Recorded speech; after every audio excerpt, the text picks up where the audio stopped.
we'll get started. So today's portrait is the aging end of life and narrative ethics, and I am Anna Maria. I'm Christy Kirshner and Erica Latham. And our faculty sponsor mentor is Jody Halpern.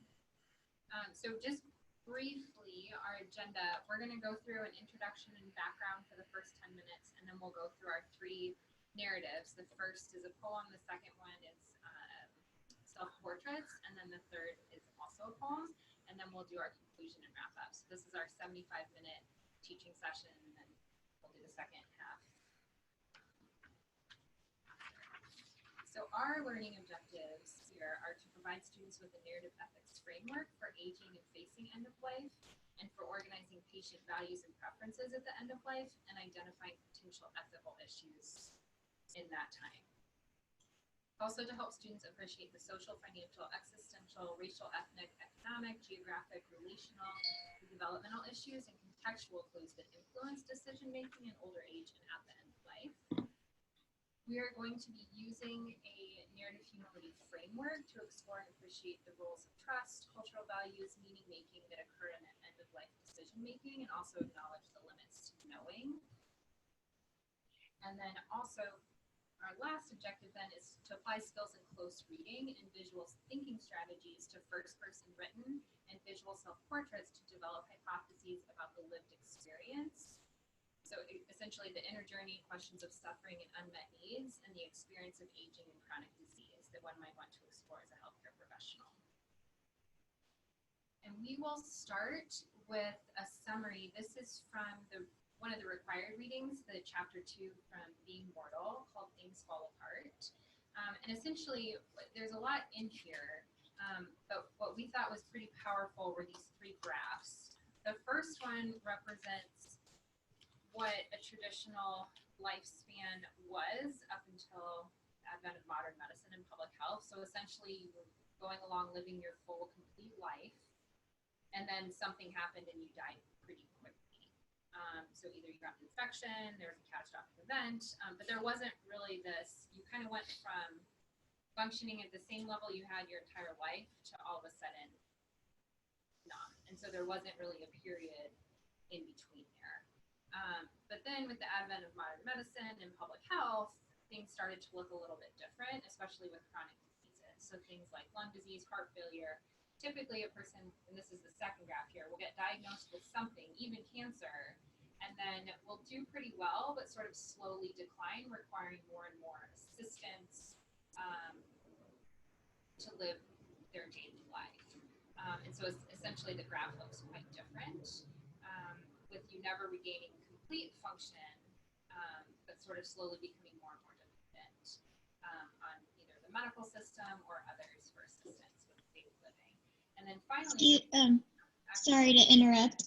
We can't see the PowerPoint. It's just stuck on the protected view. No one opened it and no one's advancing it, so we can't see your slides. Okay, thank you. Is it broadcasting from this one? Is that why? No. Yeah, I think it's coming from the laptop and not from the Sandy Sufjan. Yeah, so. So if I go like Share the screen. No, I think it's this. I was going to say, because I don't have it open on mine. It says that we're viewing it through Sandy's screen. Yeah, I don't have it open on mine. Oh, I see. Yeah. Yeah. It's deceiving. Oh, yeah, sorry. I probably have several other PowerPoints open on there, but not mine. Oh. Wait, is Michael able to see it? Yeah, can you see the slides now? Almost. They're kind of stuck, but it's better. It's still. What is it stuck on? I think you have to take it off of protected view, maybe, because it won't do the full screen.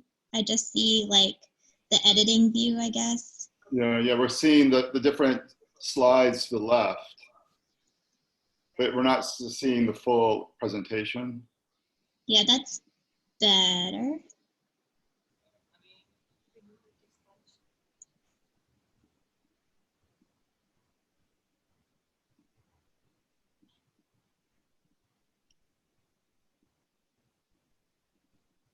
Perfect. There we go. Thank you. All right. Thanks for letting us know, but that's never. Okay, so the third graph then is what represents basically when someone dies of quote unquote old age, which what Gawande points out in his book isn't really a medical diagnosis. But essentially people are living a lot longer. So as opposed to dying at age 30, now dying at age 80, 85. And so there are a number of medical diagnoses that people usually have at that age, but essentially they're just sort of slowly declining in ability. And so as they decline on this steep curve, they're more reliant on help from other people with everyday activities. And this process is completely normal, but comes at odds with our current healthcare system that's designed to fix and cure diseases rather than support a patient through the aging process. Any questions on? Okay. Pass on. I just wanted to have us thinking a little bit about the Erikson psychosocial stages of development, and in particular, we'll focus on the last two stages, which have to do more with what happens at end of life. So the two stages are focusing on generativity and stagnation. That's stage 7. At stage 8 is ego integrity versus despair. And I think this one, Erikson, gives us some way of thinking about what people are grappling with, what may be sources of suffering, what might be some of their unmet needs as they're approaching end of life. These are not discrete stages. They can cycle, people come and rework them. So they're really just heuristics that help us have language for talking about some of these issues, but I think it's very helpful. So if you look at stage 7, generativity and stagnation, you're talking about kind of the ages we all are now, 40 to 65. So it's kind of midlife, and the big question that a lot of people are grappling with at this age is the legacy question. Has my life been of value? What's going to be a footprint or something left behind that will make me feel my life was worth living? A lot of our legacy work gets grounded in our familial relationships, particularly if we've had children. It may be our mentees or work products. So these are very common kinds of both sides for the midlife. We also may have a need to have some creative products or things that were uniquely ours that we put out there in the world. So things that can help us promote generativity are things like good social supports and work relationships would help. So as you start dealing with more health issues, it may promote more of a challenge. Now, stagnation, on the other hand, is when people are reaching this phase of life and feeling like they're failures, that they're not in the kind of relationships they want to be in. They don't have the kind of connectedness or legacies or work products that they're proud of and feel like made their life worth living. By the time they get to retirement age, usually 65 or later, they are beginning to experience the physical slowing down of the body. So it's a real different orientation in terms of our physical as well as our psychological and our mental issues. Ego integrity is really thinking about that arc of the life. Do you have a narrative or a story that's cohesive, that feels complete? Are you on a trajectory for dying that feels like it's okay? My life has been of value, it's been worth living. I feel like I'm proud of what I've done. I'm satisfied with my life. Ego integrity, that's a really good place to be. Despair, on the other hand, is when a person just feels that their life is unproductive and not worthwhile. People may have guilt, they may have unresolved relationship issues, they may be angry, frustrated, they may have had hopes that were never realized. So that's some of what we want to be sensitive to when we're interacting with older adults about those issues? And are there unmet needs? What can I get you? The slide. Oh, thank you. Your narrative is so good, but I need that good slides to go with it. Thank you. Let's see, where am I pointing? You use the arrows so that it's free. Well, now you can go into next. Now you're on the mouse. Oh, so push next, but mouse. There you go. Okay. So those are the 8 stages. And again, these are the 2 that we're focusing on. So our job is to really try to understand not only the health and the medical issues, but understand where a person is in terms of feeling at peace. Are they having a lot of existential distress about approaching the end of life? And to be attentive to whether they need some action towards to address issues. It also becomes incredibly important that we focus on the circle of support around the individual, because as Anna Marie said, a lot of times at end of life, there are going to be caregiver issues. There are going to be family members that are getting increasingly involved in that phase of life. So it's a different lens, perhaps, than what we had. A lot of us not around here. It's about trying to help a person age well and reach the end of their life with a sense of peace as best they can. Part of what we'll be talking about today is how do we actually infer what that experience is like? Some people can tell us, some people may have a harder time. We may have to read the individual, look at physical signs, symptoms, facial expressions. So I think that's part of what we're going to try to work with a little bit today in terms of how can we look at first-person expressions of their experience, and for how that can also help us in terms of reading a patient.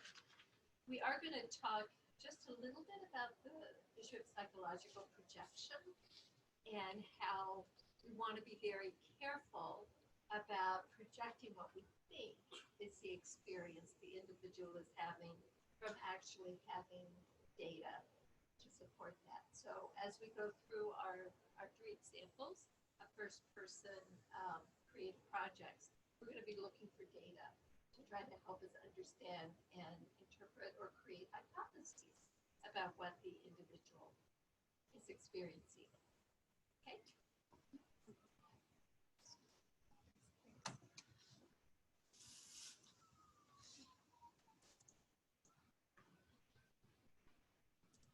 I get to talk about palliative care and hospice, which are 2 forms of medical care designed for people who have serious or life-limiting illnesses.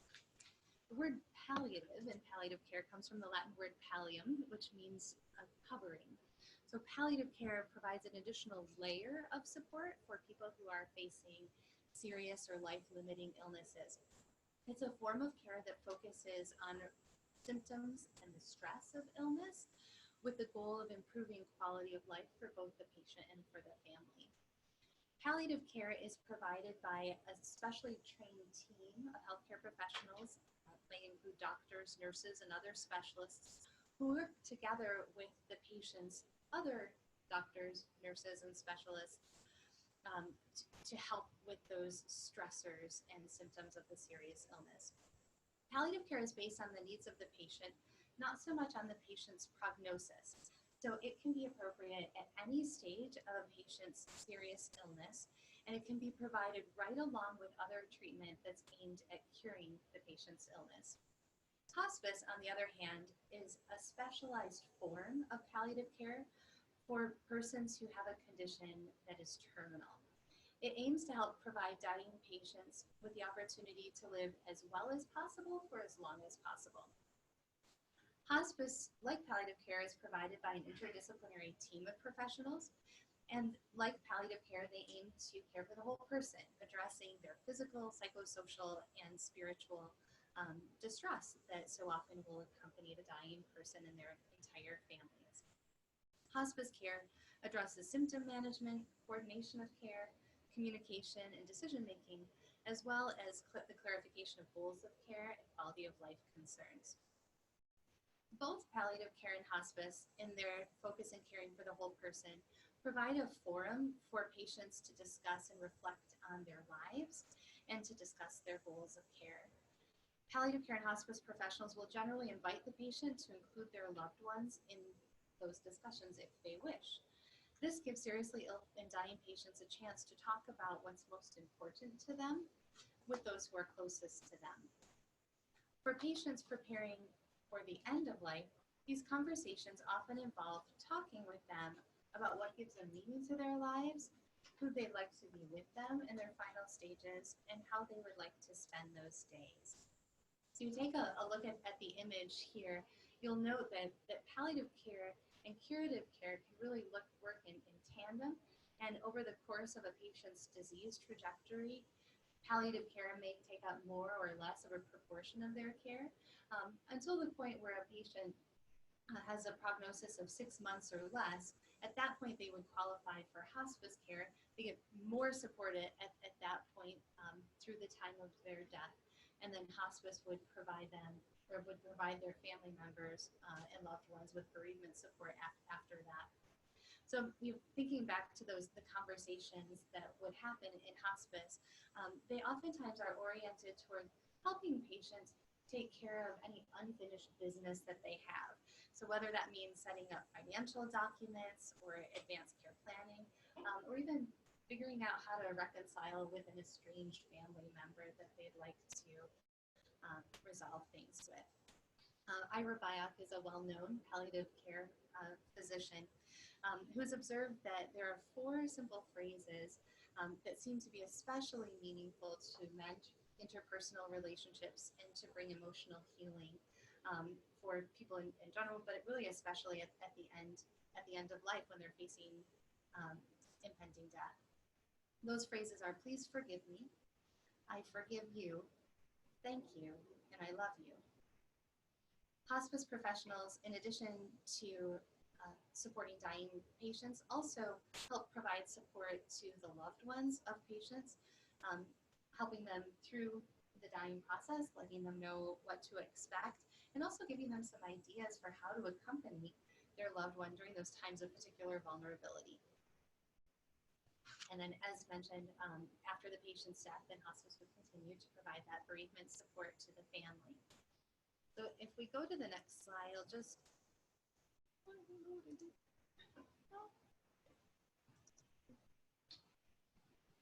you X out? Yeah. All right. So all hospice is palliative care. Not all palliative care is hospice. I don't know if you can see with your faces there the entirety of the table. Let's see. Can I move them? Yeah, take them.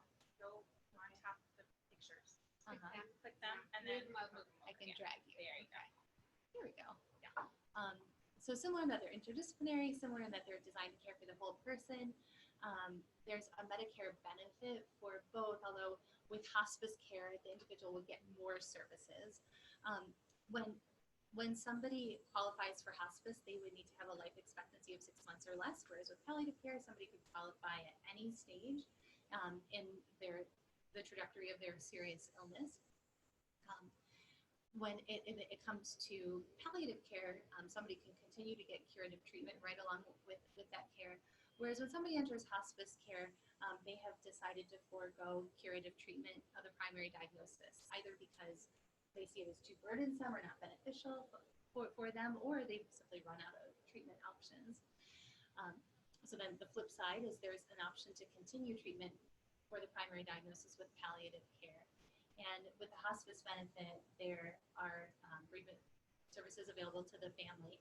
So if there's a person who qualifies for hospice care and that they're not really sure whether they should opt for palliative care or hospice,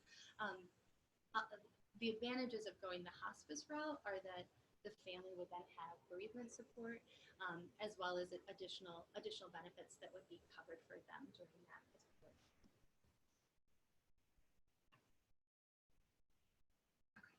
So we're gonna move on to our. That's a good question. Yeah.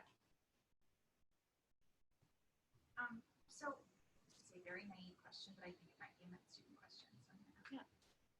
So if the goal of palliative care is to provide support for folks and not curative support, then this decision to forego curative treatment of primary diagnosis question is confusing to me, because under palliative care, you don't have to decide to forego curative treatment. So what makes it palliative care if it's not curative care? Can you describe that for me as a med student? What makes palliative? So if palliative care and curative care are sort of the two sides of one coin, and there's this answer to the question that says decision to forego curative treatment is no, I guess I'm struggling with that as a yes or no question. You haven't decided to forego curative treatment, but you're doing palliative treatment. Like, what makes it palliative? Yeah, so it would be that extra layer of, it would be an extra layer of support for somebody who has serious illness, even if they're getting curative treatment. So for example, a patient who is undergoing treatment for cancer, for example, might be suffering from significant consequences because of the chemo and radiation, and maybe has some financial challenges because of all that they're going through and the cost of treatment and lack of ability to work and that kind of thing. So while the patient continues to get treatment aimed at curing the cancer, they can still get palliative care to help them with the pain and symptom management, holistic support. And does that answer the question? So it sounds like it's comfort care. It's basically making people comfortable at the same time as you're also trying to help possibly cure them. Yes. And addressing all those. And addressing the other Comfort psychosocial and other kinds of things. psychosocial holistic things. That's a useful thing. I think the beginning part was a little confusing for me. I think it's sort of like for later, but like I think this is like because all of us are going to be like kind of like black and white thinkers to try to understand the nuances of these two concepts. For those of us who are sort of new to it, it's going to be like, well, what is curative? What is palliative? What is hospice? I think that's how palliative is like comfort, helping people be comfortable and thinking about them as whole people, Extra kind of, support. right? Yeah. Extra Yeah, support. thank you. That's Well, really and helpful. I think what you're tapping on is actually, I think, an insight into a bigger question, which is I think you're intuiting this as well, right? Which is, well, isn't all healthcare palliative care? I mean, isn't that what we're all supposed to be doing all of the time? And those who've gone through healthcare might say, well, no, it doesn't feel like that, right? Having just had a herniated disc, I can tell you it is not. Yes. Nobody wanted to give me any pain management. So yes and no, but Well, and I think if you go back to Kawande's chapter, we are talking about treatments that oftentimes are not considered glamorous or sexy. They're hard work, they take time, and we don't really have a workforce, an adequate workforce to really provide these services. And I love the way in his chapter he just sort of puts out the siren call. We have a huge growing population of needs, and it's not what healthcare wants to do. Right. Or what healthcare funds. Or what healthcare, but she has a great point about that too. Yeah. And also, this kind of leads into our framework today, is that he talks about in his chapter, a lot of physicians are trained to find the one thing, like when he goes to the geriatric clinic, find the one thing that is most threatening to this person. So their metastatic possible lung lesion. But really what matters to that patient is figuring out what matters to her in her daily life and getting her to live a high quality life for as long as she's possible, prioritizing the things that matter to her as opposed to what the doctor may see. Oh, the number one problem is this possible metastatic one. So trying to switch that framework from a very like problem system, the way we're sort of trained to be physicians, as opposed to then flipping things, and that actually is a perfect for our framework that we're using today. So thank you so much. So insightful. I like to role play. Beautiful. So this, well, actually, we'll go kind of right into our framework. A couple of the things that you guys read was the narrative ethics chapter, and we will. This will sort of serve as the framework for how we analyze the patient and illness narratives that we're going to be talking about about today. And the really important point that we want to emphasize with the narrative humility and narrative ethics reading is this idea that patients' stories are not ones that we can master or fully comprehend, and to keep that framework in our mind, and that so these are wordy, and we can definitely cut this down because it's not good to project all these words. But essentially, the one thing that was really important from the narrative ethics piece, we're actually going to practice this framework as we go through our illness narratives. But essentially, the idea that carefully listening and reading another person's stories, we can begin to recognize what matters to them as unique individuals living with their own particular moral worlds, now faced with some kind of difficult choice. And then the narrative humility piece essentially acknowledges, as I said before, that patient stories aren't objects we can comprehend or master, but dynamic entities that we need to approach and engage with and remain open to their ambiguity and contradiction. And we have to be very aware of our own expectations of the story that we're hearing, our responsibility to our story, and the identifications we see. And this is kind of getting that idea of projection, where someone tells us a story and we start to think of how we want the story to end, and we tend to project those ideas on how we then interact with the patient. And so that's where this close reading narrative ethics exercise helps us sort of interrupt that thought process we naturally do. And so basically, the end of this quote is just saying that assuming our reading of any patient story is the definitive interpretation, risks closing ourselves off to its most valuable nuances and particularities, which is essentially what the patient wants. Does that make sense? Another essay that we did not include that I came across more recently is called The Ethics of Close Reading, which Michael's familiar with, but I don't know if the rest of you are. And essentially, it's this idea that practicing this close reading technique is sort of training that voice to continually interrupt those projections that you're making on a story. And so by paying very close attention to the words on the paper, to continually questioning what is on the paper as opposed to what you think should be on the paper, or what the story you think should be told versus what is actually being told. The point of this exercise is to guard against that projective type thinking, which we are all kind of trained to do. Who wrote that book?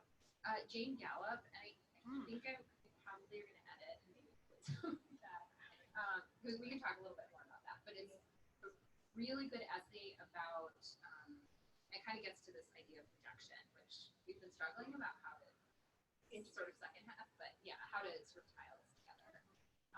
So that is that. Does that, this will hopefully become more obvious in our exercise, but are there any questions now about those general concepts?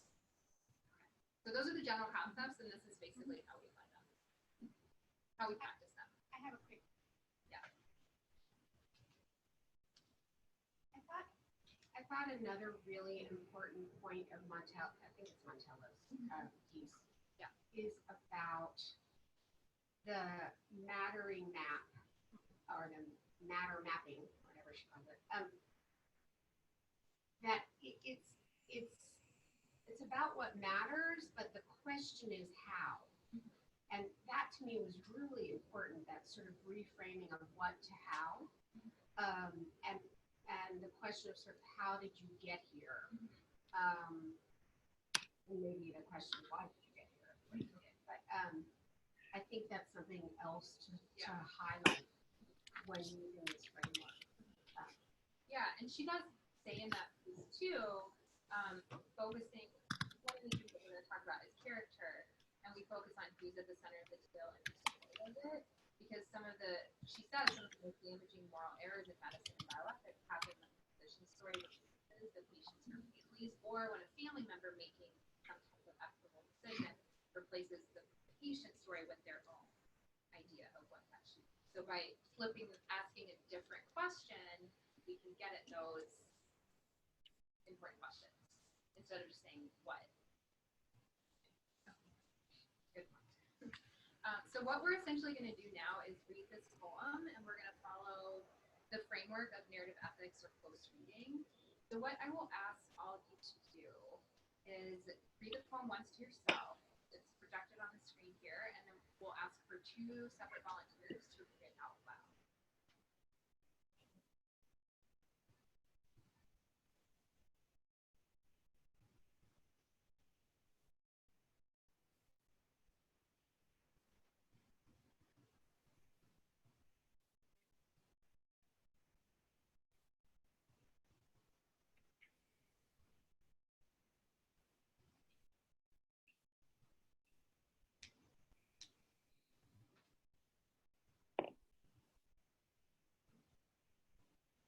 Do we have any volunteers that would like to read it aloud?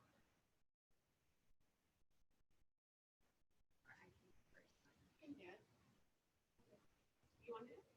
We're gonna read it twice, so you go first. All right, I'll go first. By Small and Small, from midnight to 4 a.m. by Jack Gilbert. For 11 years, I have regretted it. Regretted that I did not do what I wanted to do as I sat there those 4 hours watching her die. I wanted to crawl in among the machinery and hold her in my arms, knowing the elementary leftover bit of her mind would dimly recognize me carrying her to where she was going.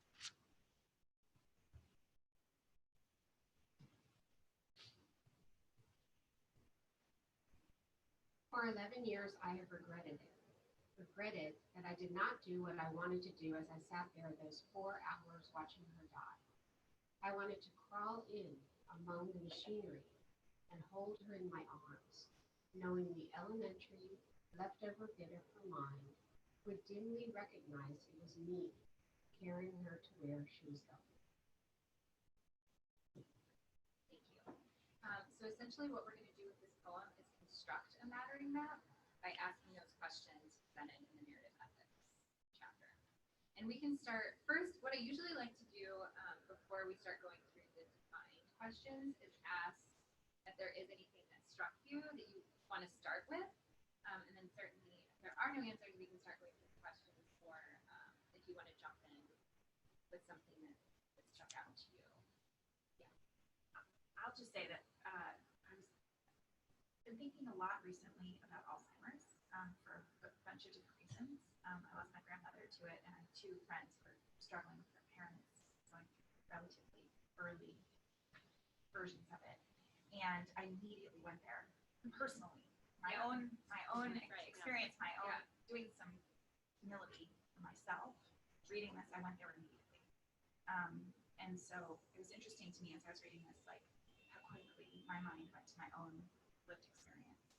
And what were the words in particular that made you go there? Knowing the elementary leftover bit of her mind would dimly recognize it. Yeah.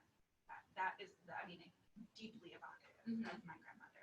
And what both of these 2 folks talked about literally in the last 2 days. So it's just amazing how quickly it goes. Like, especially evocative language like that, how quickly it goes. Yeah. Anything else that struck anyone? I actually thought it was a father and a daughter, and not Alzheimer's, is where my mind went, which I think is interesting. We both had 2 different interpretations. And maybe some of it is my own medical knowledge. Oh, can y'all not hear me? Not great. We can hear. Project loud. Or somebody can repeat it. Yeah. Go ahead. Okay, I'll bring the computer closer too. So because she talks about crawling in among the machinery, which like makes you think they're in an ICU or something like that, which usually you don't see with somebody with Alzheimer's or dementia. Usually they're at home or home hospice or something like that. And the whole carrying her to where she was going just makes me think of like a parent and a child, and that like protection, sort of possessive relationship. I don't know. So I just think it's interesting that we like, I used to be a pediatric ICU nurse. So I think that's why my brain went there first, rather than looking at the elderly at the end of life. Okay, so did everyone hear? So essentially what Gwyneth pictured is an ICU setting, and then the relationship between the 2 characters being a father and daughter. Really interesting. I've never even read it that way. So. This is great. It illuminates all the things that you don't think. And similarly, there's no right or wrong answer to this. right? It's our all interpretation, and the real story belongs to the narrator, the people, in the poem. So, anything else that struck anyone, or we can kind of start systematically going through? You guys have some great observations already. Well, I am, interestingly, as I heard it here today, I also sort of found myself thinking in terms of a father-daughter relationship, but only after I had sort of reflected on how sort of heteronormative my initial impression was. I assumed this was a husband-wife affair. And not just heteronormative, but how normative. I know the author is male, but we don't really know that he's speaking in his own voice. But my mind so quickly went to a married couple or a romantically involved couple. And similarly, I sort of wondered about father-daughter, and that was very, very upsetting. There are reasons that didn't occur to me at first, because it's, I mean, in terms of the actual language, the carrying also. Yeah. But, Can I ask you? yeah. So I also imagine this to be a husband and wife, but at the same time, the word machinery, crawl into the machinery, for me was the most evocative. And that elicited this image of a friend of mine who died post-transplant last year, and having his sister post pictures of him post-transplant with like a billion different machines. And so I was, even though this character is a her, I was imagining him. Yeah. Right?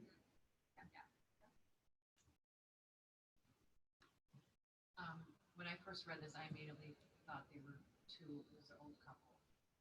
And I definitely thought her as a naturally aging, I mean, maybe not a natural process, but I assumed they were old. Why?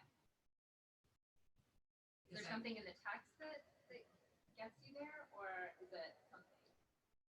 I think the moment I knew that there was something about death, I think I automatically, because in part I've experienced close people dying, but I'm not, partly like not being a clinician, not being exposed to death in an early age. I still, in my mind, think of death when you're old. Yeah, I think for me it's those 4 hours watching her die. And I went to like the two places of experience. So watching my grandmother die, and it was really like between midnight and 4 a.m. So there's this sort of like really precise period of time that I have really kind of visceral memories. And then strangely, my dog, like a not human relationship, but this like really intense period of like watching and caring for someone who's dying. Like my point of reference is my dog. And so, but it's interesting to like have this, to me it's the details that took me right to these 2 points of reference. Like, yeah, so you're picking up machinery or carrying off, but for me it was that the 4 hours, like the precision of that. Yeah. You guys are coming up with so many. You're already answering so many questions that I have up there. This is wonderful. Can I say a few things? Yes, please. Well, in terms of like what Ellie just said, I always find it interesting how pure the death of an animal can be in comparison, or uncomplicated the death of an animal can be compared to a relative or someone that you're involved with, because of all the ways in which you second think, you question your role with them. And so what I get with this poem, for 11 years, he's regretted, or she's regretted this, not getting into the bed. But there's also an assumption here that we all cling to when we're taking care of elderly with Alzheimer's, if this is indeed what this person has, is that there is still something there, right? And there is no evidence of that, right? And so so much of that, when we are dealing with the dying, we project this idea onto them. And it's just been something that the poet has been living with for 11 years, but there's no proof for it.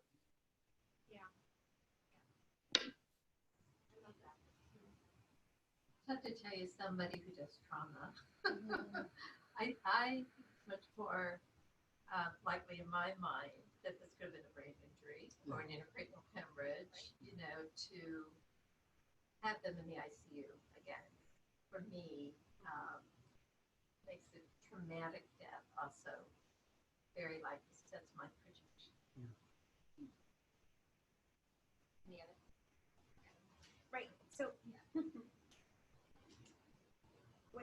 what I'm finding interesting is the evidence that we're using to support. We're using specific pieces of text here. So I use the text about the leftover bit of her mind to mean Alzheimer's. The folks who are clinicians are using it to mean trauma, right? The machinery. I mean, my grandmother had machinery on, right? She was in hospice. They were at least paying attention to whether or not she was dying, and she was tiny enough that carrying her dimly, like picking her up would have been, she was totally bitty by the end. So like all of this fits with my image because of what my frame of reference is. So I think I was reacting earlier when we were talking about the sort of concept of narrative humility and the mattering map and narrative ethics, in that like I don't think it's totally possible to stop our projection. Like I right, like that. That's part of, and that's my own bias in some ways. Like I'm biased to not believe that there's a world that exists without bias. But I think but it's sort of like a human characteristic. It is what it is. What it is. And so when you look at it out of things like this, I think it's really important. Like the ethics of close reading is key. Be able to look at, say, like, what do we see here? But I don't think it is possible to say that when I read those 3 words, they mean this, versus when we can't disentangle that from the way that we are shaped by our outside knowledge and stuff like that. So anyway, I just wanted to highlight that like we don't know who the narrator is. We can talk about what we have learned from the details, but they're always going to be framed by the fact that we have these lived experiences and these. Yeah, and they're not wrong. So that is one thing I think. I know Gretchen and the people that did the performance piece pointed out that you have projections, you form projections. That's how the mind works, right?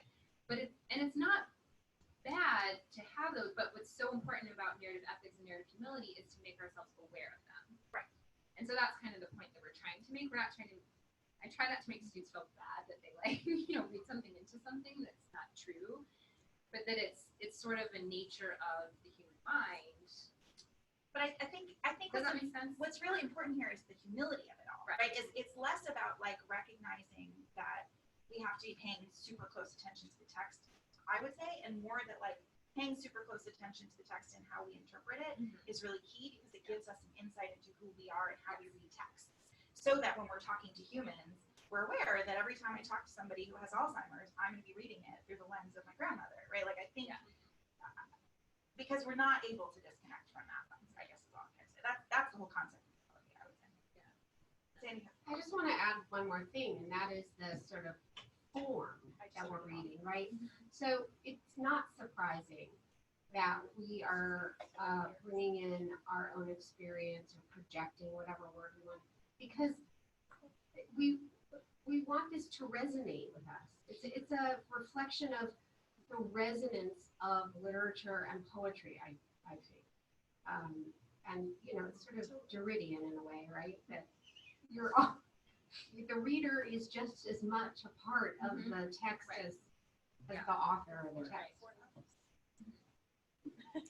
So I don't know if this is better in the pedagogy section, let me know. But I want to think about the concept of projection here, because what we're talking about isn't projection narrowly defined. Projection, sort of classically defined, is a disavowal of what's in ourselves and an identification of that thing in another person. Yeah.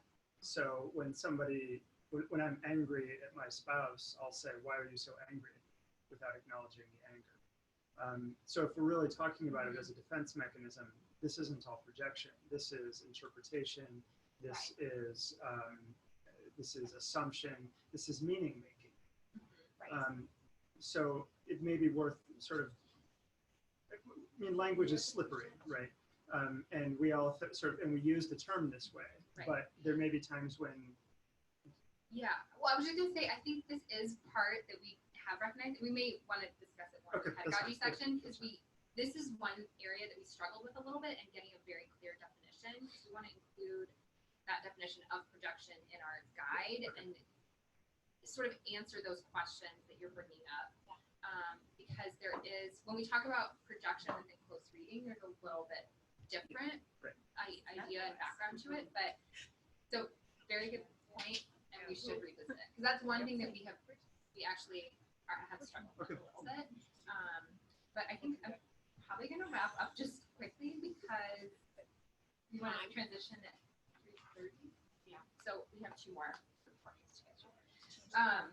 But essentially, so what you guys did an excellent job of really going through these questions. I mean, you could turn this into a 3-hour discussion on just this one poem itself by going through all these different. There's a lot of conflicts that are going on here as well that we didn't really explore. There's the regret and sort of the absence of a resolution. So there's a lot of things to explore there. But I want to give the other narratives a fair time. The one thing that I did want to tell you guys, though, is the backstory, the presumed backstory to this poem. And some of this is in interviews with Jack Gilbert that we learn more about this, but he was had a number of significant relationships with people throughout his life. He was an American poet, and he described himself as a romantic. He had a number of significant relationships throughout his life, but the sort of the second notable relationship was with a sculptor named Michiko Nogami, and she was 20 years younger than him. She died at the age of 36. And so this presumably, and this is in interviews with him that he talks about her relationship and her death, his relationship with her, and then when she died. So she did die in sort of a medical setting at a very young age, prematurely, of cancer. So what we would do in theory then is go back to this poem and talk about one of the things that, and you guys get to it when you talk about sort of the father-daughter, but how does this change knowing that the subject of this poem was dying at 36 years old of cancer as opposed to Alzheimer's and an old age? And how does that change your interpretation? And what does the machinery need to now? And what are the conflicts now between these two people, or between him and the machinery, or that kind of thing? So those are some of the questions that we could even revisit every single one of these questions then. Now that you have that historical background of who he was and this was about. So that, any other questions on that? Because we do want to move on to our other. Well, but there's a lot to say. I'm just doing some math, right? So she died at 36. He was 56. It's been 11 years. He's 67 when he speaks. He died at 82. So he's writing this precisely in the period of trying to make meaning of his life. Oh, right? so interesting. Yeah. So this is when he's thinking about regret. Yeah, which actually maps really well. I didn't realize it. Well, now we're going to turn to a different portrait, and this is very different. It doesn't involve words, it involves paint and pencils. This man was a professional painter, same as Utermohlen, and he was diagnosed with dementia at an early age. So I just picked 3 of his self-portraits, and he painted about 30. So one of the things we can talk about in the final segment is whether we should assign people to look at all of them and then just focus on these, or whether we get an adequate sense by doing this. So we had you just learn a little bit about visual thinking strategies. So you don't have to be an expert on it, but we want you to learn a little bit about how to look at a visual object and be able to ask particular questions. So visual thinking strategies get at looking objectively at what you think is going on in the picture, and what can you point to that is evidence for your hypothesis or your theory. And what more can you find if you look a little bit deeper? So we're going to take an interpretive lens to this and try to see what we can understand about Gerda Mullen's experience of living with a gradual progressive dementing condition. So the portrait on your right, is that right? Your left is, yes, is a early self-portrait. It was before he was diagnosed. The middle one is within a year or so of his diagnosis, and the last one is at about 4 to 5 years. He lived another 5 years, by the way, after that last portrait.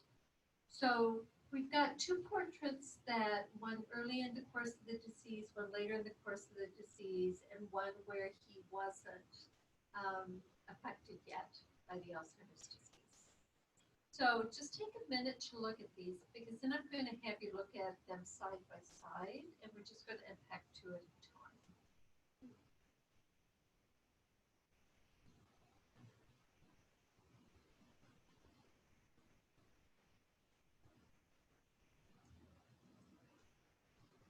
Okay, so let's take a look at these two. What do you see? What strikes you as you look at these two paintings or self-portraits?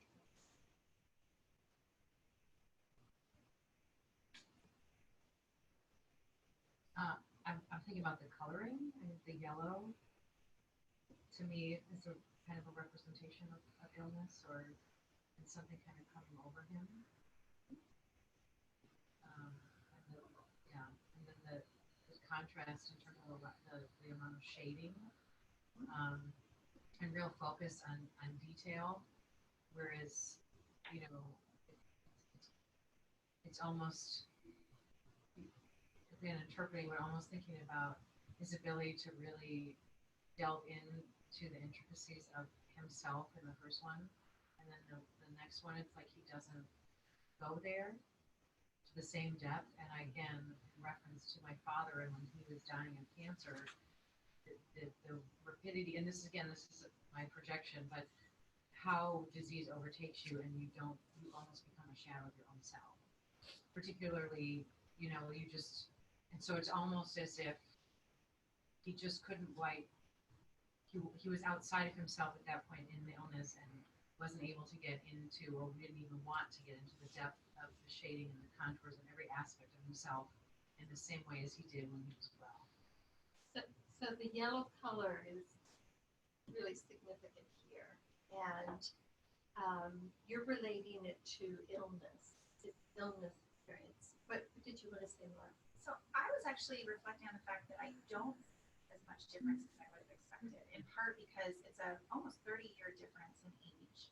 And I mean, he looks older. He's got the jowls, and he's got, the bigger eyebrows and stuff, and no hair.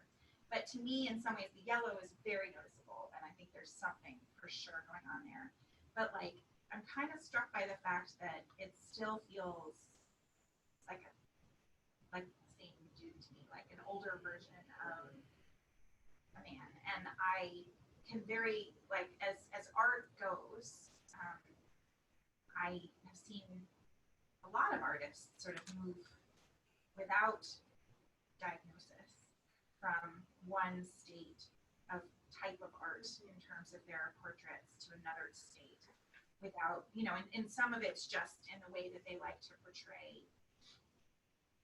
stuff, not just humans. And so I think there absolutely could be something that's related to his diagnosis, but I also think that some of it could just be a shift in both his body and also in his sort of outlook on the world, that could be separate from diagnosis. So you're saying you could look at these and not necessarily infer that he was dealing with a significant medical issue. That's art. Yeah, and I was just going to say in response to that, if I didn't know anything related to illness, I wouldn't be like, oh, he was sick here, and he was well here. I wouldn't have. Right. It's just I'm just totally based on. Totally. I would agree. But the other thing too, I mean, the second one with the yellow, he's in a shrinking frame almost, whereas in the first one there is no frame. and he feels this frame, but it's a smaller frame than the whole picture, right? The whole canvas. So that, and then you have the green vertical lines, which could also suggest a kind of cell. You know, and so is this a way of conveying being trapped within, you know, a disease, or being trapped by a disease, and one's perspective is closing in? I think that's a really interesting point. Michael, does anybody else interpret the frame as something else? I get a very distinct like comic book and comic. I'm so much more drawn to the second picture, like the contrast between the eyes and the yellow coloring. But I couldn't. Yeah, it to me reads like I think I'm supposed to think it's a window, but it adds to me this like I'm looking at a comic book panel kind of vibe, and I think I'm reading it more as like what is the shift in like how he actually looks. So I'm wanting to diagnose, quote unquote, the shift in genre. Yeah. Were you going to say something, Matthew? Sure. Okay. Oh. Yeah. And I can't tell if Gwyneth is raising her hand or. Yeah, I had a comment, but was someone else going to say something? Go ahead, Gwyneth. Okay. Yeah, I agree with Michael too about the framing. I thought it was a window and him sort of being locked out on the outside and looking in.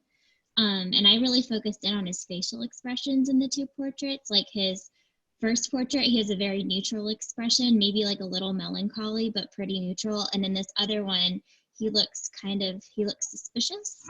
And I also noticed a change in his eye color, which I thought was probably purposeful. Like he has brown eyes in sort of this original, and then this one there's these like striking blue eyes, kind of looking really suspicious. And we talked about that contrast. So I wonder if that's sort of reflective on the way that he sees the world at that time of his life, where he's getting just suspicious of people because he can't trust himself, and so he's not really able to trust others as much either. Gwyneth, I didn't catch the words you used to describe his emotional state. What do you perceive as his mood or emotion in that second painting? Oh, I said suspicious. Oh, suspicious. Got it. Okay. So so there's just such a sharpening and a hardening in the second picture. The lines are so, the nose, the mouth, even the lines that frame the eyes are so thick that it just lacks the subtlety. And I was really struck by, Jenna, what you said about the idea of becoming a shell of oneself and retreating back onto the essential aspects of oneself.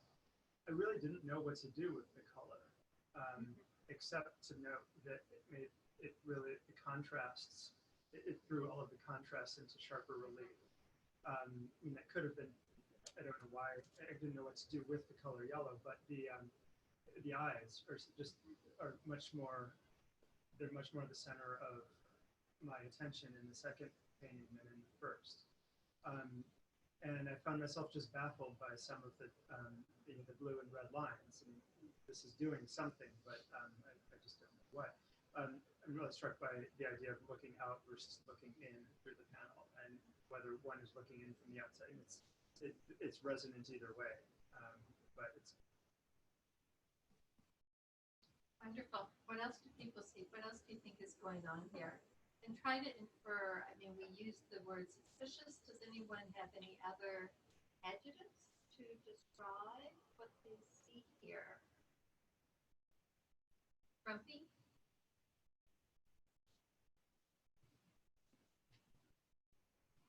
And so let's try to, so when we're using words like suspicious or grumpy, try to help us describe what about facial expression. Art history again. Well, yeah, let's try to pinpoint what in the picture leads you to believe that. Yeah, so I have practiced in this because I got in trouble in art history too. This exact problem. So I can tell you exactly what I was thinking. The reason he looks grumpy to me is that his mouth is pursed. very carefully, and that is an expression that we use when we are grumpy. Evidence and Yeah. Thank you. explanation of your evidence. It's like I've done this before and gotten a C+. And the edges of his mouth are slightly up in the other way. Not that I'm bitter. There's And what more- about, so the yellow is otherworldly, it's not realistic, and it's significant in some way, we don't really know why he chose that color. What about the red? Yeah. Any thoughts about the accents?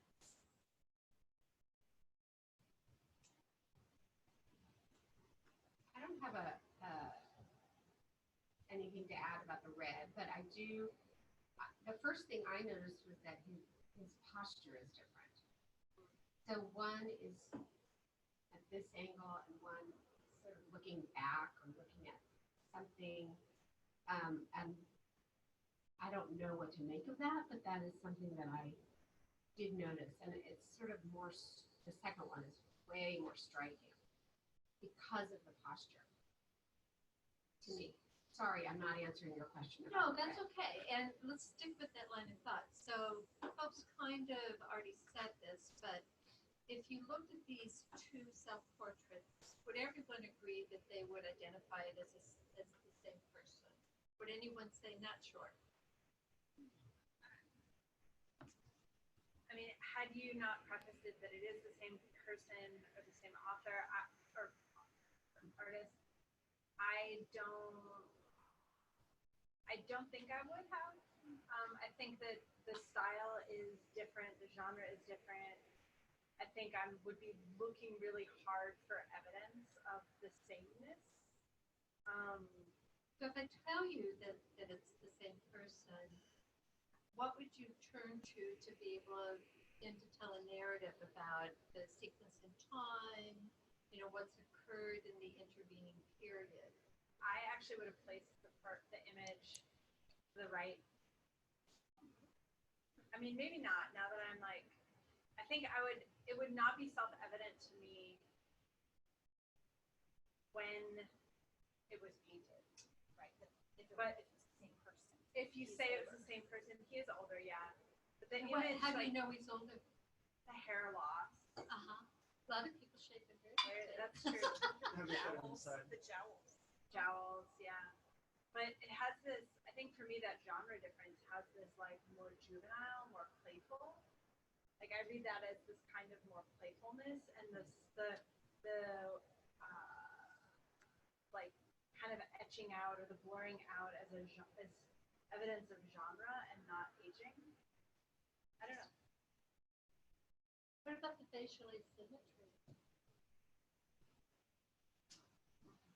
Is that sparky the curiosity? That's one of the continuities that makes like, yeah, no, it's not just, it's whether it's perspective or physiognomic, it's identical You think it's identical? across, it links the two. Okay. Yeah. Anybody else? So I think what's interesting in our discussion here is we're looking for clues. We're all seeing the same thing, but we're generating different thoughts or hypotheses about what perhaps may be going on, or whether it's related to his physical being at all, or whether there's something else going on. Maybe he's just become an expressionist rather than a realist. Okay, well, let's go to the next one. So these are separated in time by closer to 4 years. So let's take a minute to look at those and tell me what you're seeing as you look at these two, and what do you imagine is going on?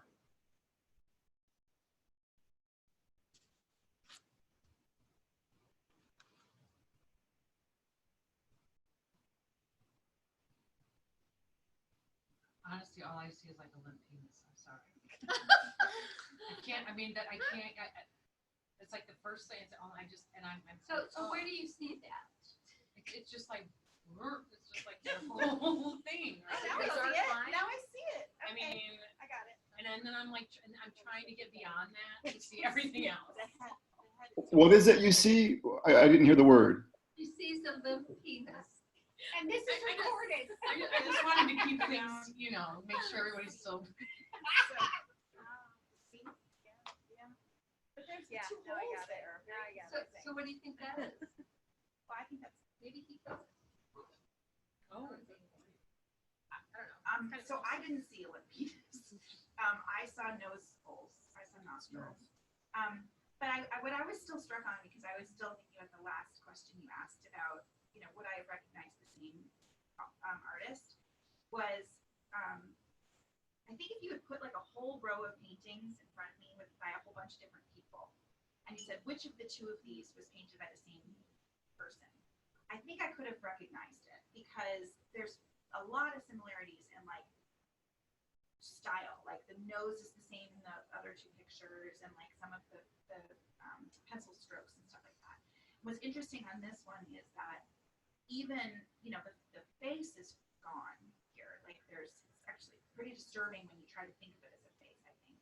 But what's interesting is that it's also still got some of the same stylistic brush or pencil strokes. Like you can see the way that he's done his hair is the same in all three pictures. Like it's this interesting, and you can see the similarities there. And like the nose has changed, but there's still some of the similar kinds of lines being drawn. And so it's like, I would not be able to with this one say this is by the same guy, but like you can, when you look at them together, you go, okay, there's an echo, I think. How many people see face? I see a face. And what parts of the face do you feel like you're sort of identifying?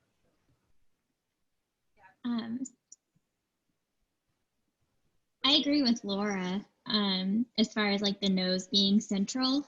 I see kind of like a little bit of an ear on the right, but it's sort of like faded and smudged out. Maybe like the semblance of a frowned mouth, but kind of smudged out with like a big scar running down. And then I think if you think about anatomically, if that's the nose, it's like the eyes and the brain and the forehead are completely missing.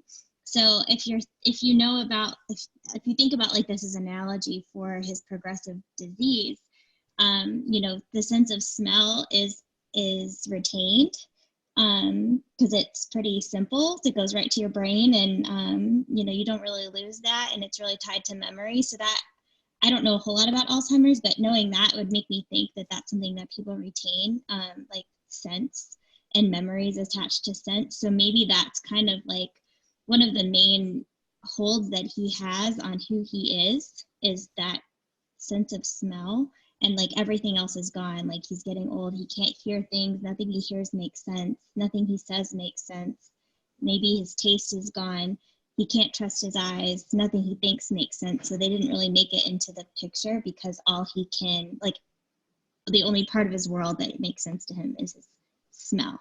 That's my like story that I'm writing about this picture. So, I mean, in this picture, I see narratives, I see a filter, and I see a mouth, but mostly what I see is fragmentation, dissolution, and what I feel is terror. And there's something about trying to make a meaningful a narrative of continuity here that, to me, feels beside the point. This feels like a real rupture. I don't see the prior paintings. I see sort of multi-perspectival approach that reflects just fragmentation and disorientation. And this is, I'm sure this is me, for lack of a better term, projecting. Or at least you're biased. Yeah, but no, it's really terrible. So I think Monstrous. I'm not terrified at all by this picture.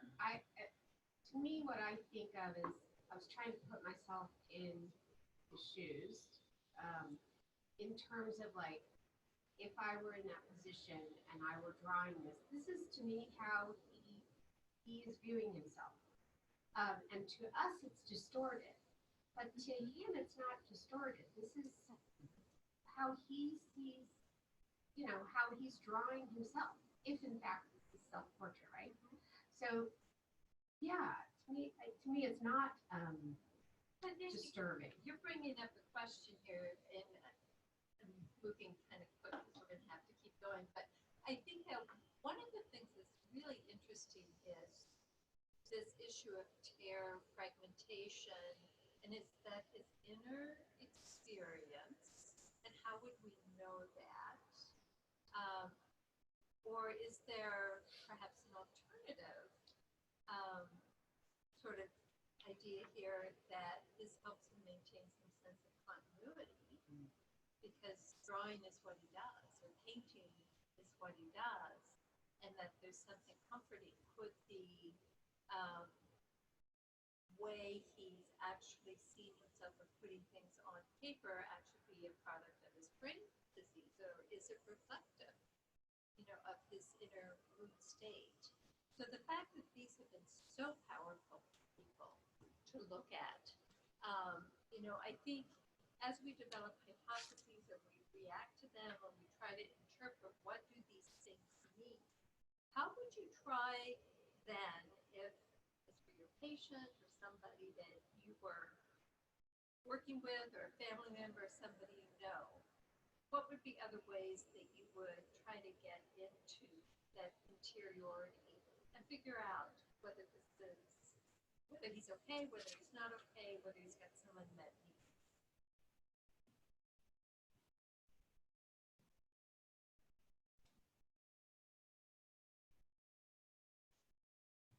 I mean, if this is data, right? Right. This is evidence of how he's feeling, then I think in any stage of the painting, it's help me understand the data, help me understand what that means. So you Right. could ask him, So right? it's- Oh, that's interesting. Like, that's interesting, why did you pick yellow? yeah, or whatever it is. But like the piece that's missing here is the interpretation of the data. Right. And so the data isn't self-evident. Not that any data is or any stories are. So I think it's about like helping us understand how he is interpreting this, so that then we can use that same frame of reference to make sense of that data. And just to add something, I was reflecting on like the sort of difference in how this is being sort of interpreted, and it's again through our lenses and socialization, I think, to some degree. I think one of the things I was noticing when we were talking about the Erikson stages, again, my bias comes in when I read Erikson stages. I really like Erikson actually, but it's very much a trajectory, linear trajectory that assumes like growth and linearity and always going in like an upward. I mean, you might be going downward at the end, right? But like it assumes that it's always linear, and it doesn't ever talk about the fact that you like go through these loops and you progress and you shift and all of that kind of stuff. And I think that that's part of what I was hearing in the difference in reaction to this painting, is that in some ways, like one of the first things that happens with drawings is that we learn about faces, like faces and like where eyes go and mouths go and stuff like that is like like children learn that really, really young. And so the loss of that is in some ways like sort of, it freaks people out, I think, a little bit, because we see that as like this very linear thing.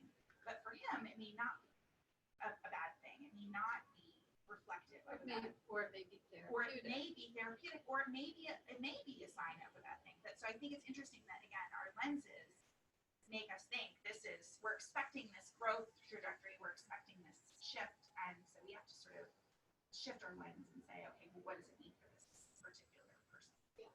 And I think part of what I'd like to just close with is, there are some studies that have been done on these Erikson stages and how you can help people who are actively dying or dealing with threatening conditions think back on their lives, use strategies and tools that can help them feel more resilient, more in control, help them with their narrative continuity.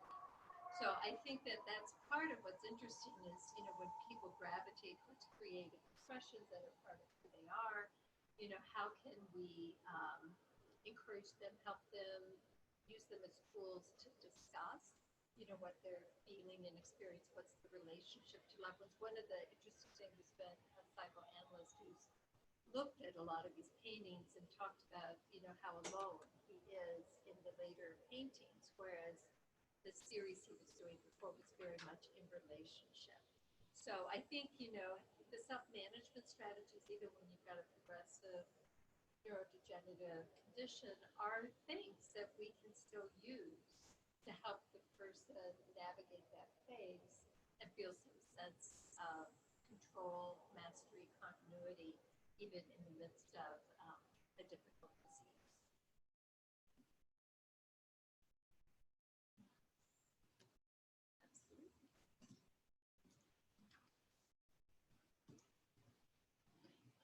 So our final portrait is What the Doctor Said by Raymond Carver. So I invite you to just read it quietly to yourself for a minute, and then I'll read it and we'll take a volunteer as well.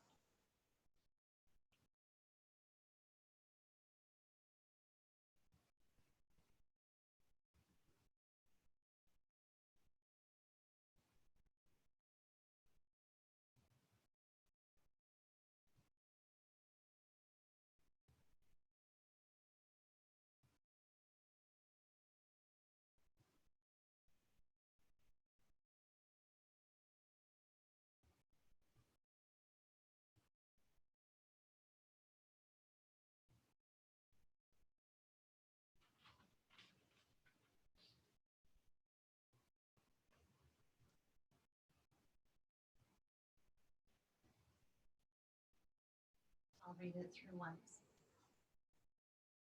He said it doesn't look good. He said it looks bad, in fact, real bad. He said I counted 32 of them on one lung before I quit counting them. He said, I'm glad. I wouldn't want to know about any more being there than that. He said, are you a religious man? Do you kneel down in forest groves and let yourself ask for help when you come to a waterfall, mist blowing against your face and arms? Do you stop and ask for understanding at those moments?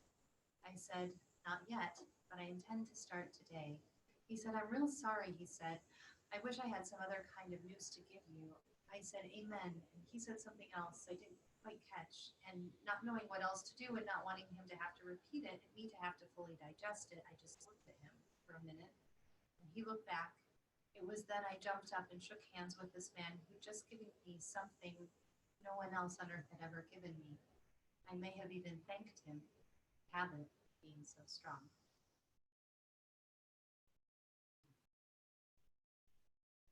Who else would like to read?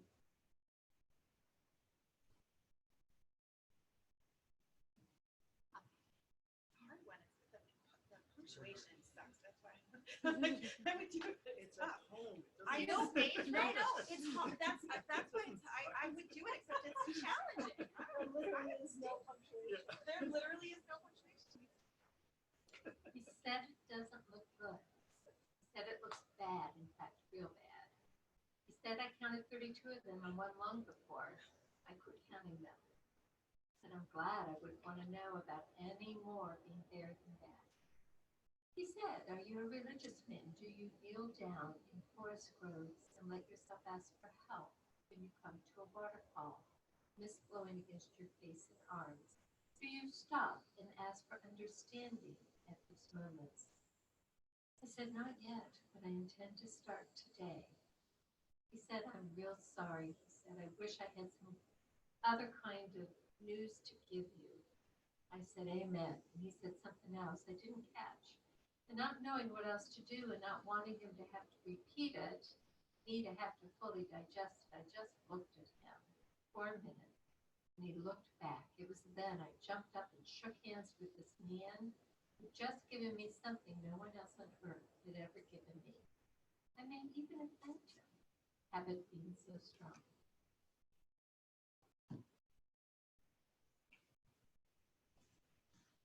So, I'm so sorry. Can you do that on this? With the mouse? No, not. Oh, I see. That doesn't move it on yours. Use the mouse. Let me see. I am so struck by all that he said, I said, he said, he said, I said. Me too. That's Yeah. just amazing. What does that say to you? You said. You can really capture like the clinical encounter here with those kinds of repetitions. Yeah, I mean, I could hear the conversation going on.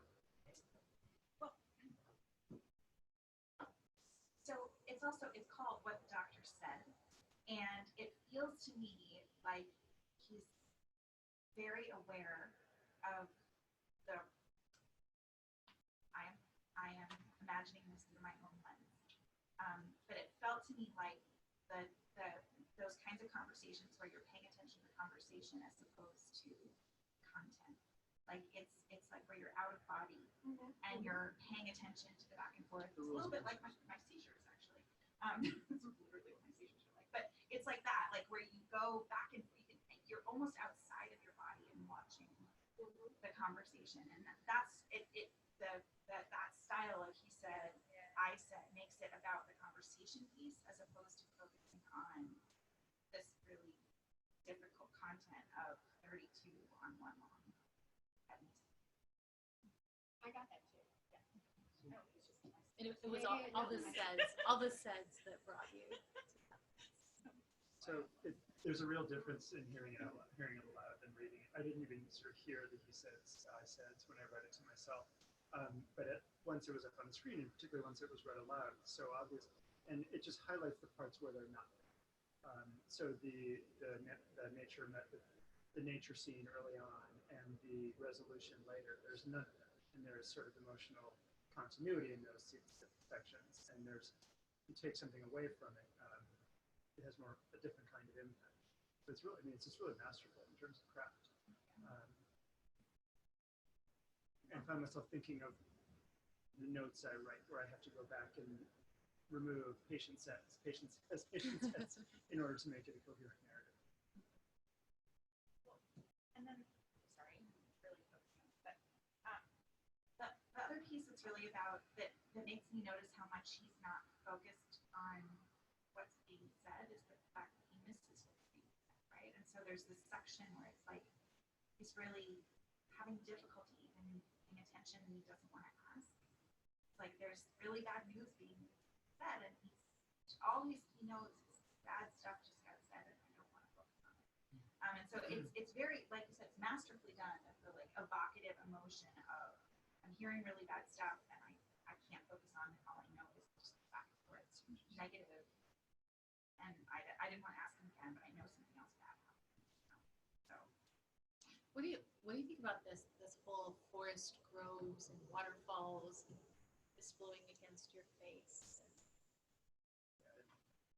You didn't like it. What? All right, so you didn't like what didn't you like about it? How did that strike you?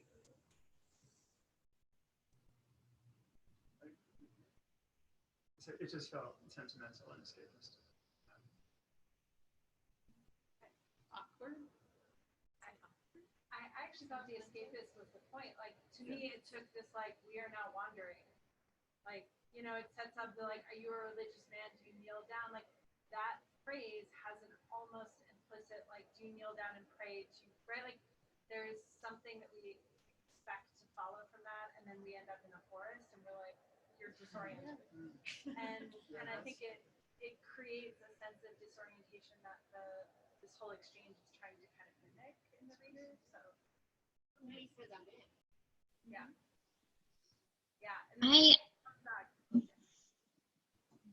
Sorry, I didn't mean to cut you off, Shay. Go ahead.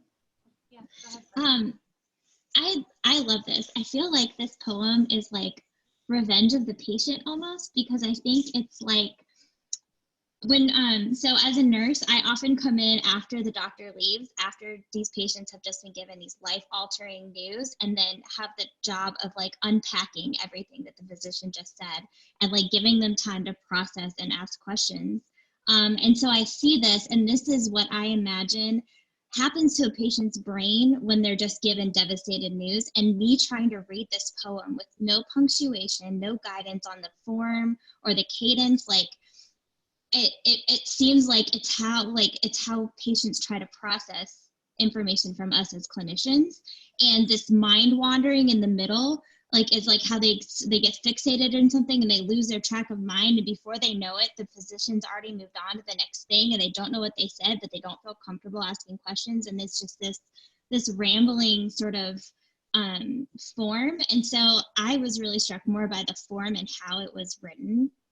and the lack of like the very casualness in which it's written and the very non-medical, non-really like literary, if you will, like language, very simple language. I feel like it's this patient is telling us, the reader, how it feels to get news like this and trying to sort it out in your head and trying to stay present in the moment when you can't even understand what the physician's trying to tell you and digest it at the same time. Thanks, great reflection, which relates to the voice content, right? Why is the narrator telling us this story? I think what I'm hearing from you is they're trying to show us what's going on in their own mind, which isn't necessarily even, not necessarily linear, and kind of takes these other turns into places where we sort of get lost a little. And I appreciated your observation earlier about the lack of punctuation, right? That it's like one long stream of consciousness. The one thing I wanted to point out there too, sort of the ending, the question the doctor asks him is, do you stop and ask for understanding those moments, which I think is echoed in what happens then in the poem as well. And his response to him is, I said not yet, but I intend to start today. And then the very thing that happens next is he doesn't hear something, and he doesn't ask for understanding, and he jumps up and says thanks and leaves. And I just think there's something. So yes, but there's multiple levels. And I actually think the kind of understanding I think he's asking about is a different kind of understanding, right? He's not saying, do you understand? He says, do you ask for meaning? Or like, do you ask for patience and understanding? I was interpreting as like, do you ask for understanding from God? Like, protect me. Like, what is the word? Or from the forest. The forest is whatever. It's not a choice of a word the for being. that. It's not a choice of word for that. But understanding meaning like, not. So I think it's a good point, but I also think that it seems like a different framing of that. For me, again, I'm really struck by the fact that we were told very early on that we're supposed to look for the data in the poems, and then I'm like immediately making this about myself for all three of these. Like, I cannot help but do that. But for me, I immediately went to like my own diagnosis of epilepsy, and like it's what's so amazing about poetry is that it takes you immediately there. And that's what's really cool about this. The fact that it's so disorienting, I can like picture when I like the discussion I had when I was diagnosed and what that looked like. And I think that that's why it's so masterfully done, is that, it's like you don't actually hear most of it. It's like a lot of buzzing. And I think that that's what's happening here is this like meta buzzing sound that happens. And I mean, I wasn't asked about religion or anything like that, but I think that that's this sort of overlying kind of thing that's going on here. So I find myself, for the delivery of brave news, there's a protocol, there's something you're supposed to do. And one of the things that you're supposed to do is give them a next and say, this is really bad. We got to talk about options here, but what we're going to do is we're going to work with you and make sure you're comfortable, and we're going to have you talk to our social worker. All of it. The fact that the end of the conversation is not the end. That's what you're supposed to do. None of that happens here. And yet I found myself thinking that this was much truer that there was something so much truer about this, because I did come away from this thinking that the patient knew he was going to die. And that is whether they understood everything, whether he missed it, he got them. And I wonder if, in that impulse to say, and there's another treatment, and there's something we're going to work with you on, that is a way of avoiding that room. But I would also say, I would argue that we don't know what he said when he said something else that he didn't catch. And I would guess it's very likely that what he said when he said something that I didn't catch was, here's what's going to happen next. Because I think that often, a lot of the discussion that happens when we talk about giving that news is that buzzing covers that next step for people, and that, there needs to be a discussion about how to help patients handle the buzzing so that Gwyneth and her fantastic team of nurses don't have to come back in later and actually explain what it was that was That may, given. that may be the mechanism. That may be the mechanism. And in fact, I think a lot of times that is the new norm actually, is there's a lot of discussion about whether or not what needs to happen is say, like, I'm gonna let you sit with this, and I'm gonna bring in your family, and you're gonna, I want you to just give me some time to deal with this, and then we're gonna come back and talk about next steps, so that that buzzing doesn't completely, because I think I would guess that's what happened, although we have no idea. And again, we don't have any evidence, which we have to. Good point. Did you?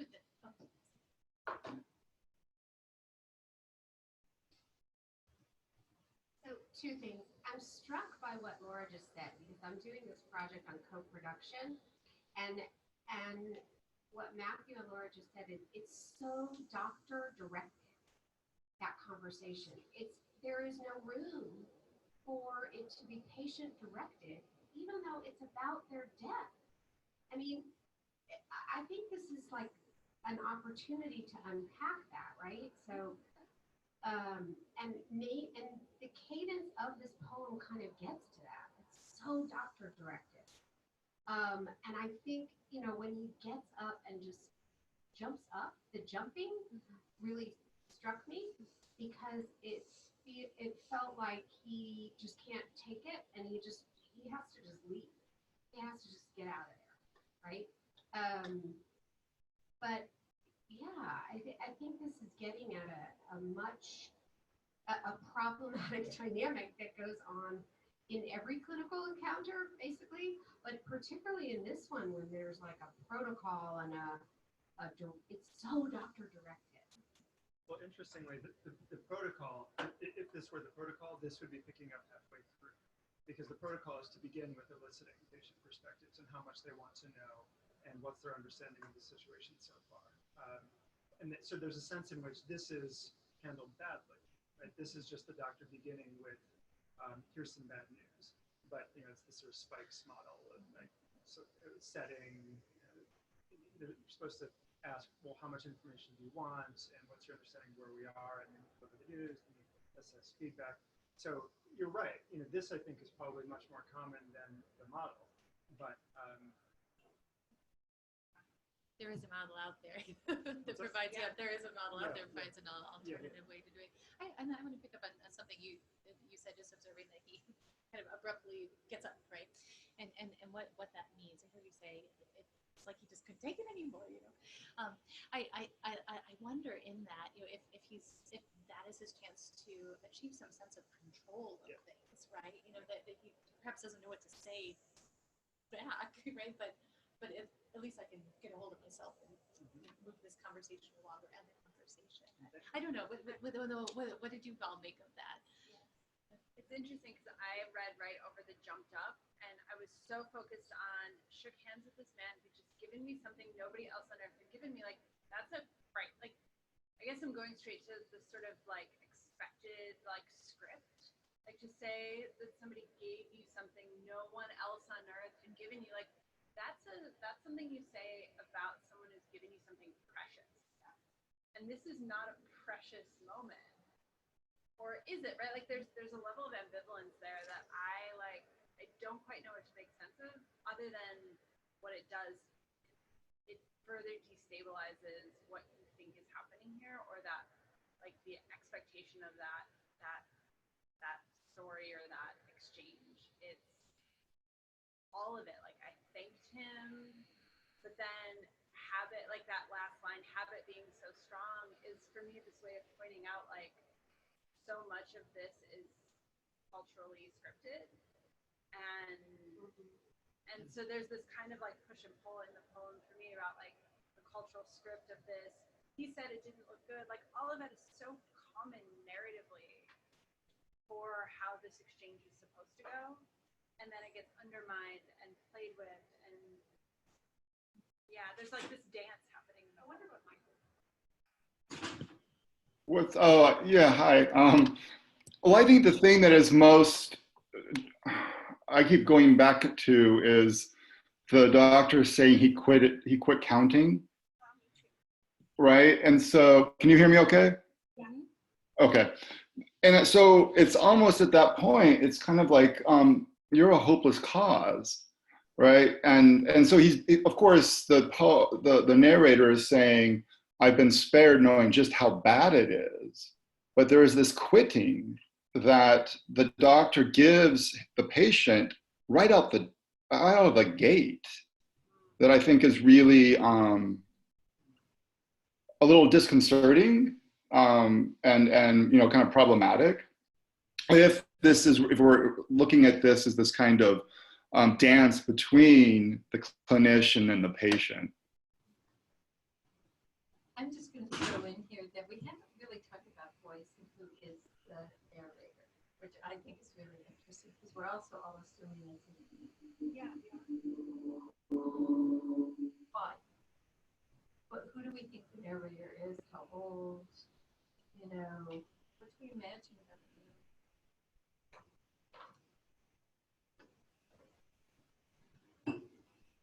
Well, the one obvious thing in the poem, he said,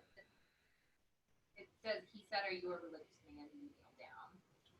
So I think that's the one evidence in the poem. Yeah, with that. But yeah, it does, in my mind, it's just this conversation between men. Yeah. Like, Yeah. visually, it's just what I come up with. Even in the beginning, I think before I ever read Are You a Religious Man? I was assuming it was the author, was the narrator. But that's a huge assumption, right? But that, yeah, I was assuming. But I do think there is some, like, trying to put my finger on the evidence of it being between two men, because I think there's very much a different way that male doctors interact with, like, non-male patients that is different in the kind of level of frankness. There's like a sense of kind of like mutual respect that is achieved, or at least represented in the poem. And so I don't know exactly what the evidence of that is, like if it's the frankness of he said, I said, or if it's the like, I'm sorry, I don't have better news for you. Like there's something about a pureness that is somewhere in the poem. I don't know where. I think you identified it. So just a little bit of backstory about this poem. Raymond Carver was an American poet and a short story writer, and he died of lung cancer himself at the age of 50. So it's probably not much of a stretch knowing that, to think that this is him. The last question I want to ask is regarding the resolution, because I think in some ways we've touched on some other questions here. Did you get the sense that things were resolved for the narrator at the end of this encounter? Was there a sense of resolution for him?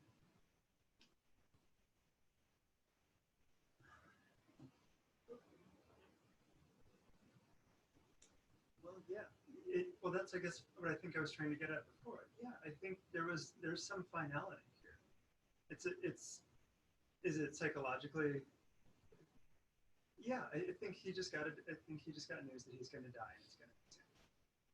And it's not a good resolution, and the details are sort of to be determined. But there's some very brutal finality. Sort of resolved in the sense of like he gets it. He gets his prognosis. How in other ways? Yeah. Yeah, I would agree in the practicality of I have a diagnosis. So he like jumps up and it's kind of like he runs out. So I don't think there's any resolve in he just seems to like you're saying, I got to get the hell out of here. And so it just seems like the emotional piece is not set in at all in this context.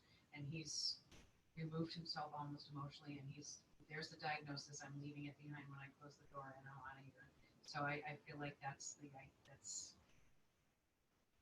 there is no resolve in that in terms of the emotional understanding or taking that in, and adapting to it or adjusting emotionally. I'd say he's handling it well. It doesn't seem like there isn't. I mean, we don't even get a sense of how he's handling it at all. Well, bad, or just in total denial. I mean, yeah, it's explained there. I don't know, unless you guys feel like there's a sense of him taking it emotionally through the poem, but I don't feel that. I was also struck by the title of the poem being very removed, saying like this is what the doctor said. It's not necessarily related to me, and there's nothing reflective about that. It seems like a separate case. Yeah. Like something external that has, in a sense, been imposed on you. So I didn't interpret this exactly like Diana did. I interpreted like jumping up and getting the hell out of there sort of before he cries. So I can imagine after this poem, him jumping up, getting out of there, almost, forgetting to shake hands as though like that's what he should do with the doctor. And leaving the room and like calling his family to be with him, right? Like the doctor, as you say, it's kind of this just more removed kind of. So the doctor is not the person who is ultimately going to be able to comfort him in this. The doctor is like the subjective outside person. So that's kind of, again, this is my own imagination, of course, but that's how I imagined it. Well, what's interesting too is the one bit of advice he gives him is an act of supplication, right? It's to get down on your knees and beg for some kind of enlightenment. And it's not from God necessarily, right? Because this is the nature. But it's the one thing he tells him to do is, it's supplication, which I think is really interesting. And so I don't see that he would actually go to his family, and that's certainly not what he's being guided towards, right? This is something much more cosmic or something. There's just another piece he says, not wanting him to have to repeat it and me not having to fully digest it. Yeah. So he's not wanting to fully digest anything. Not yet. Okay. Proof. So, Evidence. Yeah. One more comment. No, go ahead. so just the other side of it might be, not fully digest, but partially digest that which is possible. And the second to the last line, something no one else on earth had ever given me, a recognition of the singularity and profoundness of the information.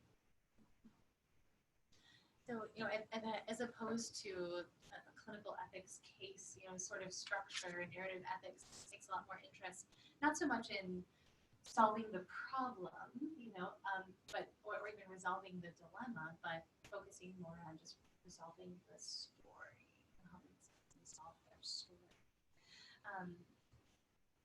So I know that earlier we talked about the importance of narrative humility. I think if we had a little more time, we might ask you, how were you as you were going through this? How were you keeping a check, on the ways that you were integrating your own experience with the author's story? Well, and part of that, is acknowledging it, just like you did, noticing, I have my own point of reference for understanding situations like this, but then recognizing my own point of reference might be a little bit different. So rather than a traditional wrap-up where we give you the concluding points, we'd like to ask you, what do you take away from the session? What are your wrap-up points?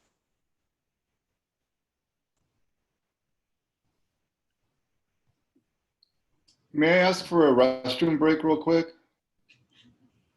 Before the conclusion? Oh, I thought we were doing the pedagogical thing. I can wait.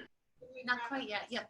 So just a couple of minutes on wrap up. But if you need to go, we won't make you sit here.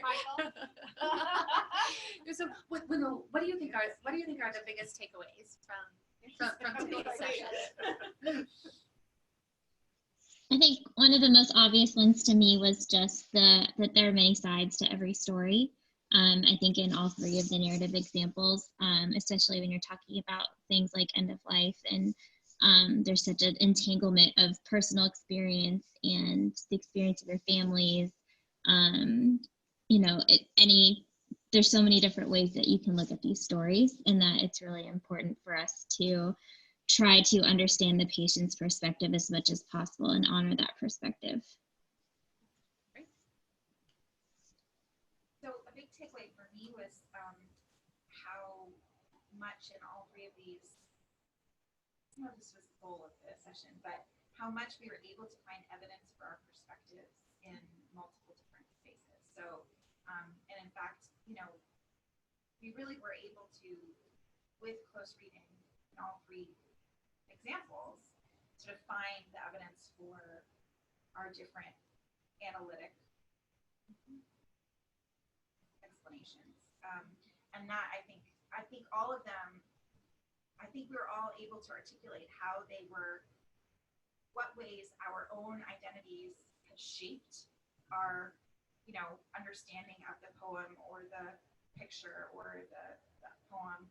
But then we were able to then say, this is where in the poem I see that, which I think was really interesting sort of narrative. I'm sorry, my words are gone. No, it's well said. Yeah. I want to make a concluding point. I really like this, by the way, that you're putting it on us, about aging and end of life. And that is that these three narratives are, one is from a caregiver perspective. One is from sort of the moment of reckoning, or the moment where you're told. And one is a more gradual development, for lack of a better word. And so that these experiences of end of life moments or whatever are so vastly different, and that, you know, it sort of resists this very singular idea of what happens or what that is, what that moment is about, or what that period of time is about.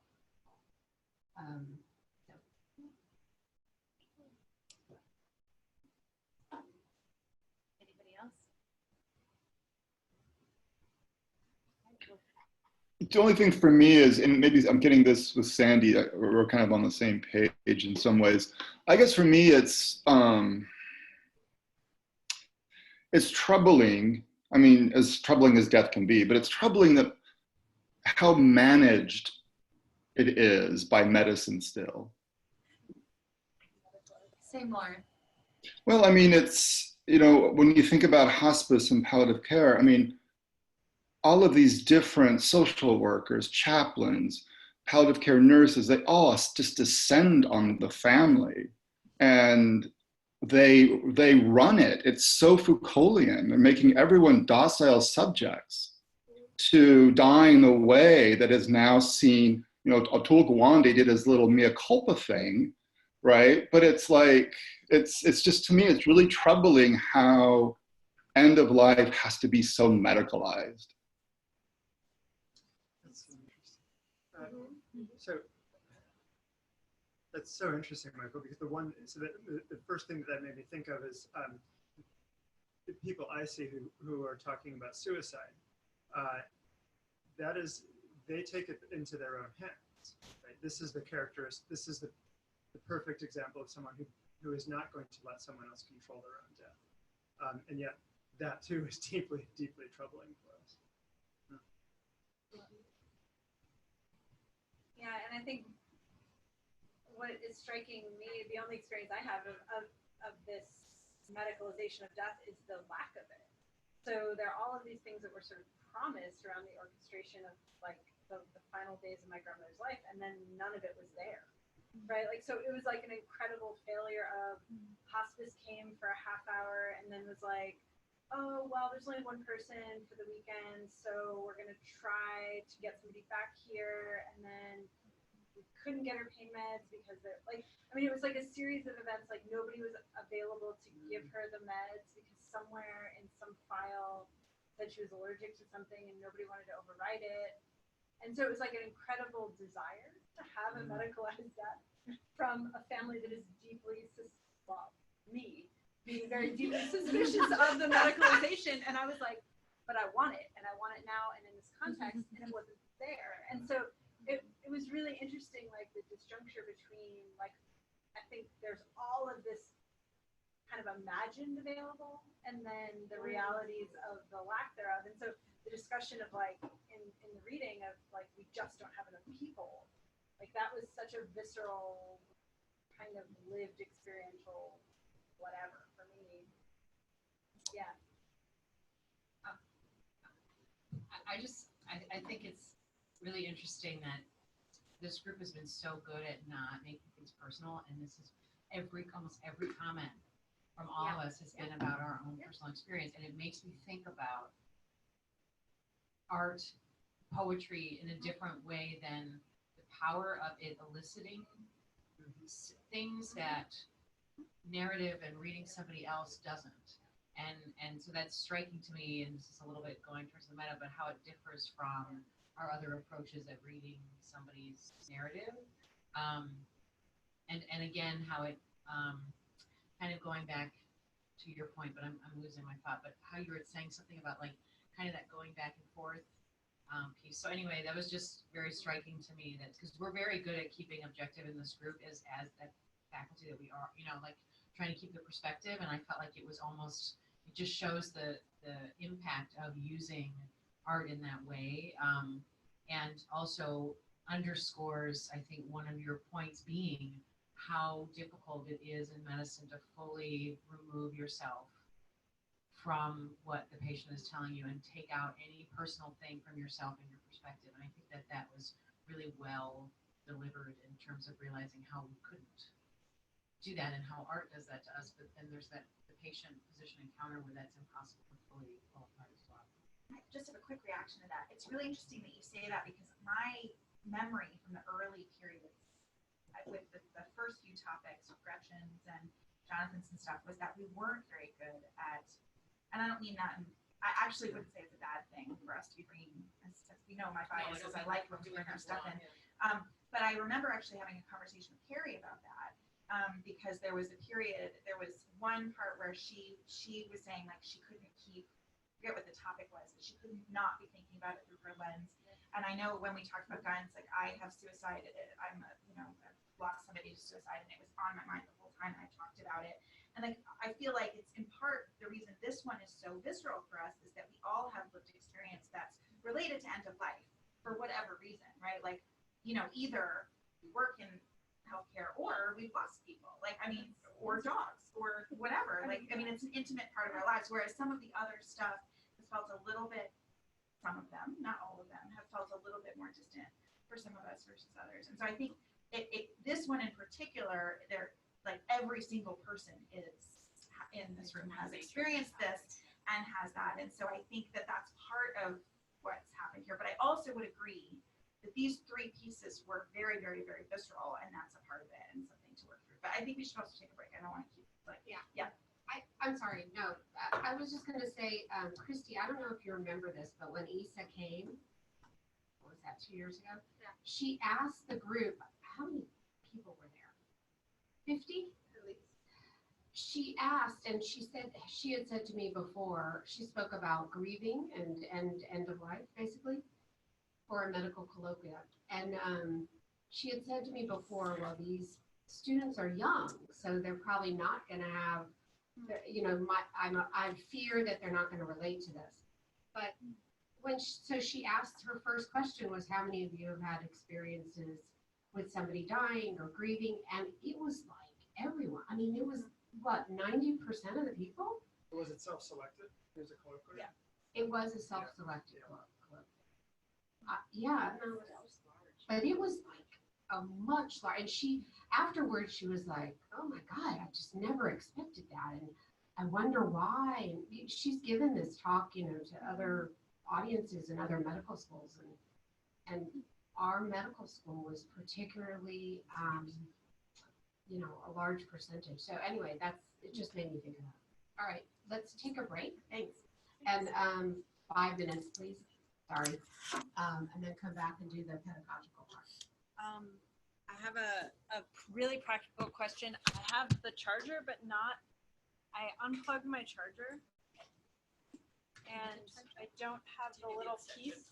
I need this little tiny piece that can keep it. Thank you. What's that little tiny piece? It's the little. It goes into the outlet. Yeah, I never take that off. I have two ends at the. It's literally about like the extra half a pound in my backpack that I leave the bottom half of the charger. I have an extra one, so one is at home and one is at the office. Where do we plug that part? Oh, I have never taken that off. Thank you. You're a rock Just don't star. let me take it home on accident. Yeah, that would be awful. Yeah.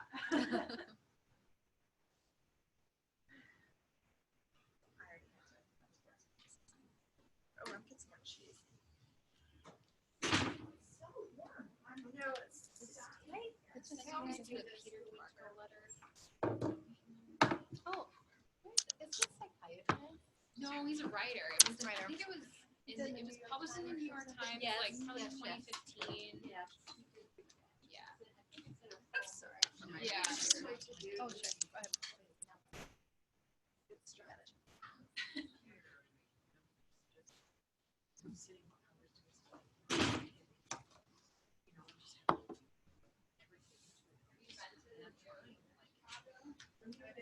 I have heard of it.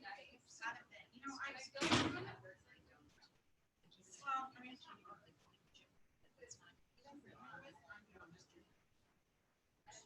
she was not my favorite. When I go, I usually go up north because my cousin loves knit ones. Yeah. So, but I have so much, like, I have such a big stash right now that I'm just like, so I have not been knitting. I started. I had to start something for Doling to see actually.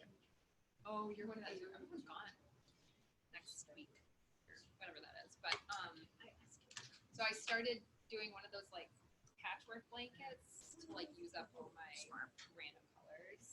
Yeah, but you really need to have this. My daughter's like super excited about it. Oh yeah. Yeah. So as long as they're all worsted weight. Yeah. See, I don't use. I have all different. I have like lace Yeah. and worsted. So then for some of them, I just put two together. Yeah, but that's annoying. That's not.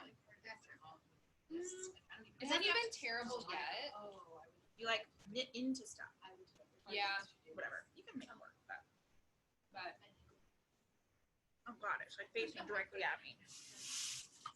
Oh, people are just watching me eat cheese. it is so. So warm.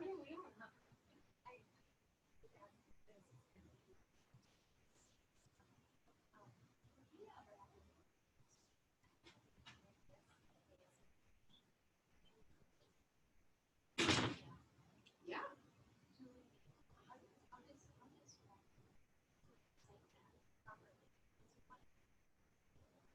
Oh, you would have to cite, you would cite the grant.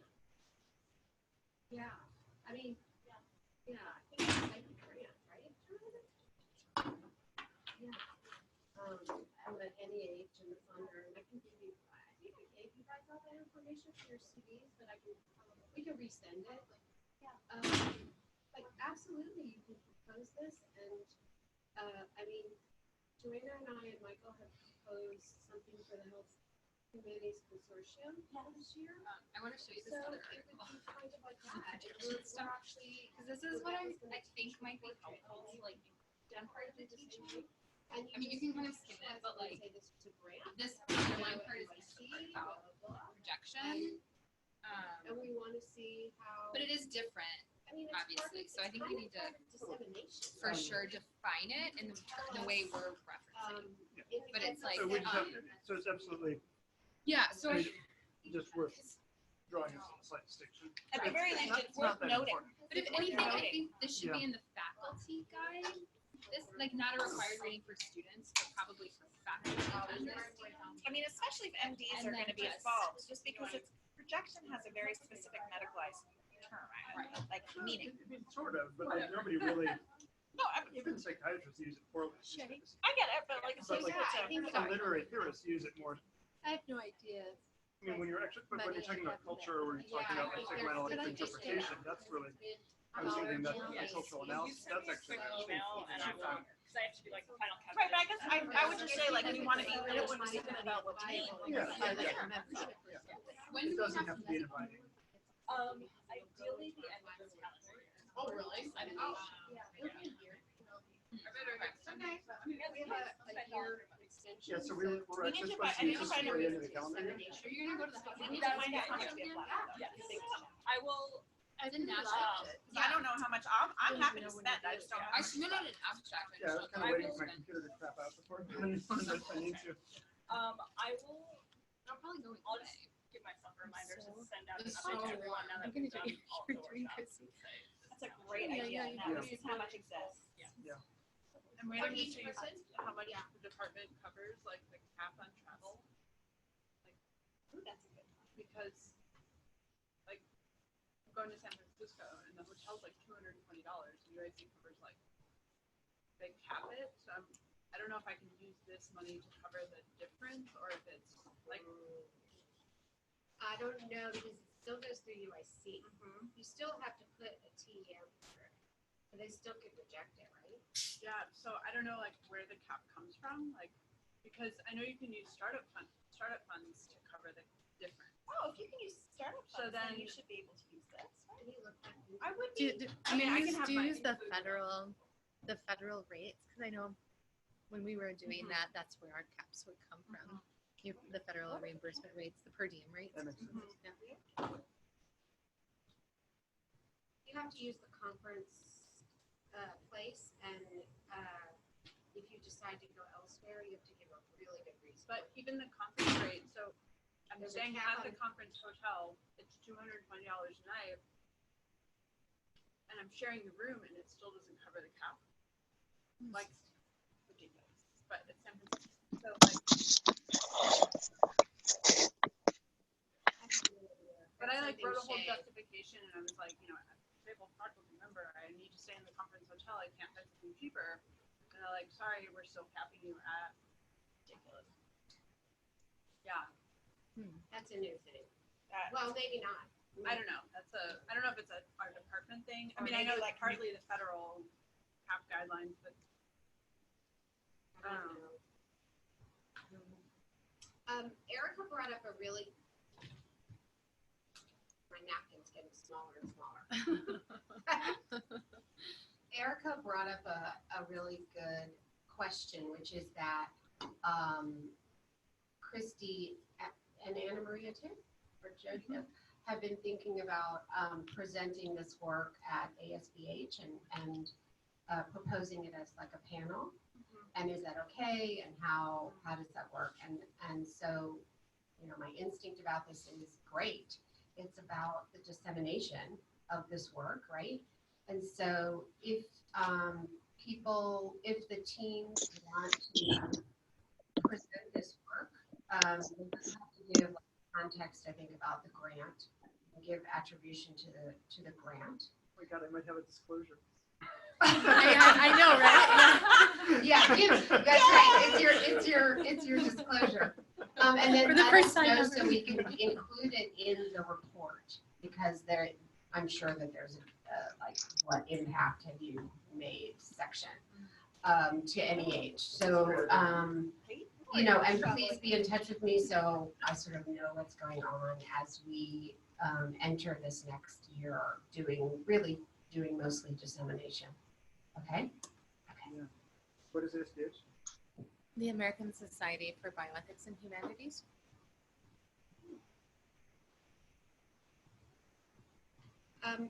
Joanne was coming back. Okay, then we'll start again.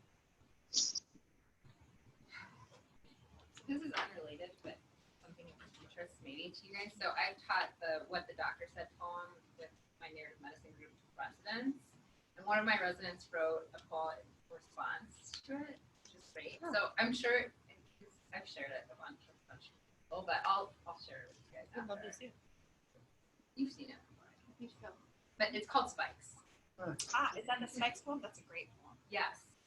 Yes. Did you? It was at the talk. Oh, meeting. yeah. It's a great poem. Is But it about the breakdown of the model, or is it about the success of the How model? inadequate the model is to understand who the patient is in front of you. But I'll send it to you guys, just as an aside. It's not going to be part of our teaching session, but it's a really good one just to think about what we're teaching when we are teaching things like spikes, and then how they're being received by learners and what learners are experiencing when we're sort of giving them inadequate tools for dealing with this kind of stuff. So I think we put that in the Health Humanities Program newsletter once, right? it was in the Health Humanities newsletter once. Great poem.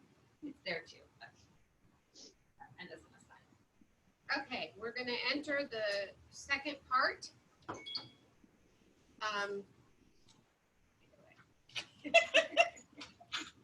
So this was really, really good. So, before we unpack it and criticize it and think about this was really, really well done. Thank you. Thank you.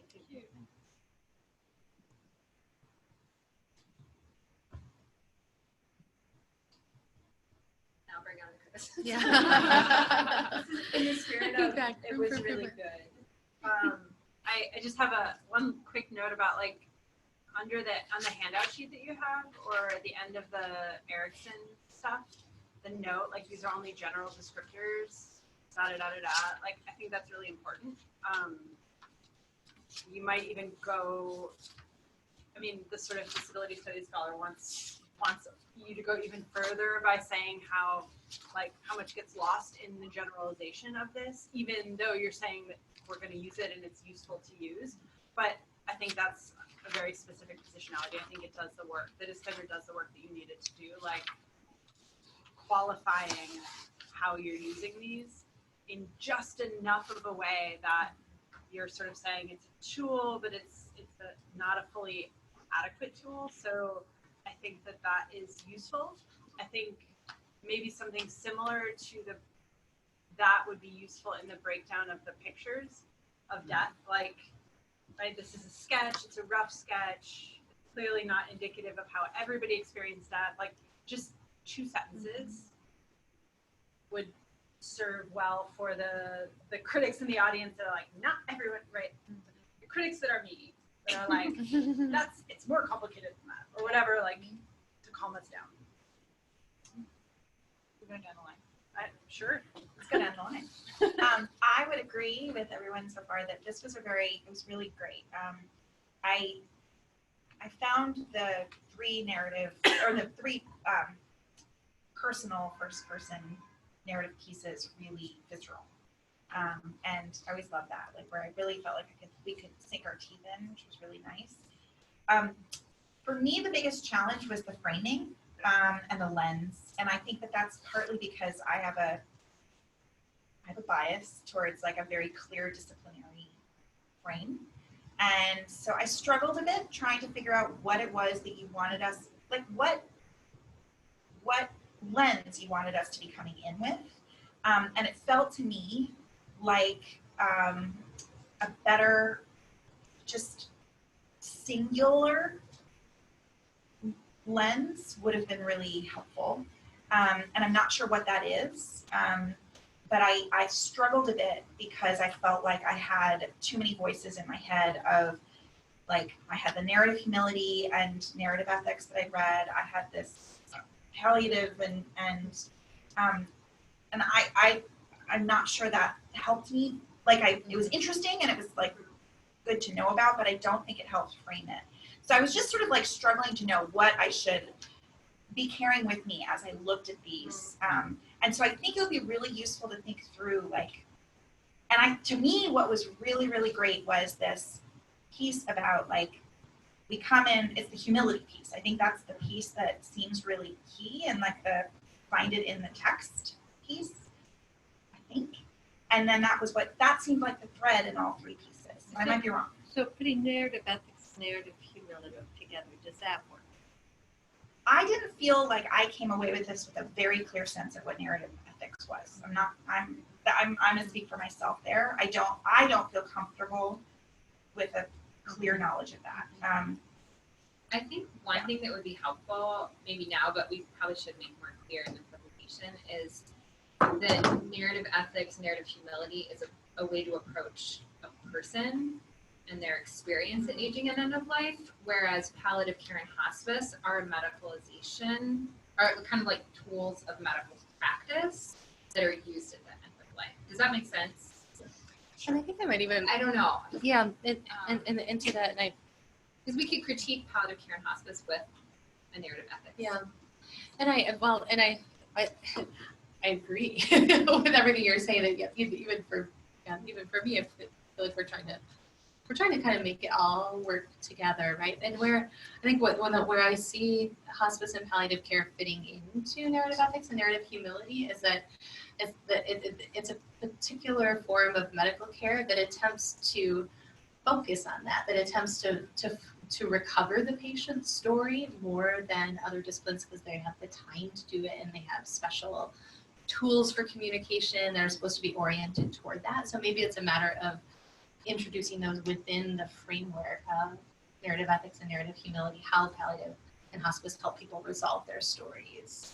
Do you think that would work better? Yeah. Yeah, I would agree. The palliative care hospice thing, I wasn't. What does I it have couldn't to really? each one? Yeah. Yeah, it was. It didn't help me understand it, but I think some of the ways that you guys explained those distinctions, and then also the role, I think that would be helpful. But I do think that's needed because it sounds like an aside. It didn't really integrate as well. One thing that this is kind of piggybacking off of Ali, if we think about medical students, I mean, the way they collapse and generalize aging, and how, as a culture, we look at aging, and the kinds of stereotypes and such that surround that, it might be helpful to really provide a way of countering those kinds of limited stereotypes about what it means to be an older person, right? And I can see that being valuable. I mean, age studies is emerging, and I think within that field, there's some real tools and vocabulary that might help in terms of shifting old age and end of life from this medical only model to a more generous one in terms of the richness of those lives.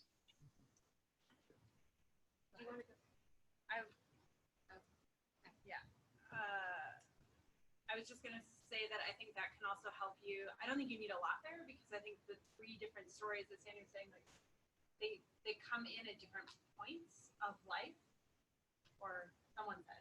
Yeah. So I think even if you They come at different points of death. Death, yes, thank you. But I think that giving like 1 or 2 lines about the ways that aging and end of life are not always the same thing, right. Then it creates a logic that makes that different points of dying clearer, and it helps disrupt those kind of cultural assumptions in a more transparent way that is like present in the teaching guide. So a couple of comments piggybacking on all of these. I do think as we were going through the poems and the art, for me, I lost the sense of the end of life theme. It was almost like we were picking apart poems and doing close reading. Yeah. And it could have been about just close reading. So I would recommend really keeping the end of life issue front and center throughout the whole portrait. And I think Michael's point about sort of thinking through the assumptions and the medicalization is a really good critical tack to bring to this. That will differ from what medical students are getting otherwise. So I would strongly suggest keeping that social theme really. Okay. So then the next comment I would say is I also was missing, whereas I understood the framing, the Montello. I personally like Montello. I'm not saying I didn't like it. I just didn't. It's not thread through. It wasn't thread through. That. I'm not saying I didn't like it. It's not the thread through, and to me, that's the sort of methodological lens. But I'm still missing the scholarly stuff, and I think you were using Atul Gawande as the scholarship. Is that right? That was one of them. We were doing all of these. Right. Actually, a scholarship. The method, the Montello, and the Dasgupta. So I think maybe you might want to find something that's not Atul Gawande. That doesn't feel scholarly enough to me.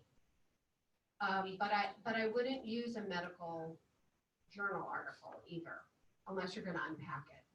So I would use something from aging studies, or I would use something from death studies, or something that really feels like like rigorously scholarly. And I would thread it through the whole thing, and that to me would keep the portrait more cohesive, but also again help center that end of life aging theme a bit better. Does that make sense?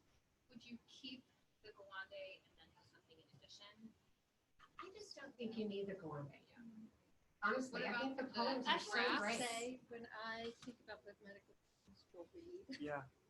I think it's chock full of really, I think it is scholarly. I think that he has done his research and reference Yeah, but the data, So, and I think it's what medical students will read. So I'm a little loath to jettison it. I just want to put that out. Well, would it be helpful to add on something or just broad definitions? This is aging. Like, so as the way I would think about it is, at least for me, the thing that's really useful about the scholarly pieces is how they help to frame the discussion. And to me, I thought it was I haven't read a lot of Gowande, and so I thought it was a really nice thing to read. But I think what it didn't help me do as much as I wanted it to was to help me with like that lens, with like that new way of thinking about something. So I think like perhaps this is an opportunity to, if you want to bring more into hospice and palliative care, to like have something a little more focused on that, or something like that. I'm not disagreeing that it's an interesting piece, but I think the graphs are great, but they don't really reframe how people are thinking about stuff as much as I think they could. Narrative capability are the ones. Right. Yeah. Yeah, they are the lenses, but that's the disciplinary lens that you're bringing. I'm talking about the sort of content scholarly stuff. And in fact, Michael, do you have a good piece on the medicalization and sort of the docility and, sort of regime of death and dying? I probably do, I'm assuming. something along the lines of like the Institute of Medicine. Well, there's Jeffrey Bishop has written quite a bit about the medicalization aspects of this, and I could look to see if he has a shorter piece that really kind of captures his larger argument. That he comes immediately to mind. I'm making notes here myself for things to like look for and maybe share, and then to share with you if you think they might be helpful. We had a big Ganda speaker several years ago, and I cannot believe I'm not remembering her name, but she's at UCSF. Oh, yeah. Remember her? No. She's an anthropologist. Yeah, definitely. Like, Catherine something. Or She might, an excerpt from her work might be really good. Death in the Hospital. Death in the Hospital, yeah. She's really smart. I'll look at her book. I have it in my office. In other words, something that's like, one of the things that I had a problem with, let's say with the graphs of death being precipitous and then decline, is there's just so many assumptions that those graphs embody, and that was not unpacked either by Atul Gawande and I think medical students won't unpack that either. I mean, it's just, first of all, it's historically inaccurate. That before antibiotics, everything was precipitous. It's just not true. There was cancer. She was very careful to say and public health. And public health, yeah, right. But, he's not I want something that's more critical. And I think the main points that we were trying to get from here, at least my perspective is this idea that this is sort of a social structure of medicine that doesn't support the aging process very well, if that makes sense. But you're right, it doesn't go very deep into that. There's just a couple statements saying like we need more geriatricians, but there's not enough funding. Yeah. People don't want to go into geriatrics, but there could be probably much more robust exploration of why that is from like a social cultural perspective. Well, So I found myself thinking about what we struggled with in our portrait, where we had assigned this sociologist piece that really gave a lot of good background. That ended up really just being the kind of thing we needed to communicate at the beginning before we delved in. I think it's great. I think medical students will love it. I mean, I've been out of the loop on this for so long that I haven't been part of the others, but it's when we, in the version that I would propose for ours, it would be highly recommended background reading. But it ultimately would provide the meat for the PowerPoint. Yeah, because it's also long. And it's not hard reading, but it is long. And if that's all that someone reads, then they miss the narrative ethics and the narrative humility. And sorry, I did this all very quickly. Was the visual literacy part required? No. Okay, good. Okay. Because I did find myself thinking, if we are trying to anchor this in a narrative ethic, narrative humility piece, we may spend more time on the two poems. And I'm actually wondering if we should get rid of the. It's really great, but Visual but if stuff. we really want to focus it, Right. And there's more detail on those poems too about life. yeah, Oh, sorry. There are more details too, I think, in the poems about what is actually happening. Right, so we could maybe take a little bit more time to explore that machinery and the frame in which that death is taking place, and talk about what kind of death that was. And when we talk about good death and bad death and all those kind of assumptions. so two things. I think I really like what Matthew just said about sort of thinking about the piece as something that other people read before they teach the portrait. Because in fact, I don't think I took away the same thing from the Guande that you wanted me to have taken away. And what you shared with us in the presentation was the graphs, which I also don't think was the take-home point, really, because what you just said was that it's really about the social piece of it. So I think if you sort of switch the framing of like what it is that we want to, what we need to know in that introduction, which I really liked your introduction. I thought your introduction was really helpful.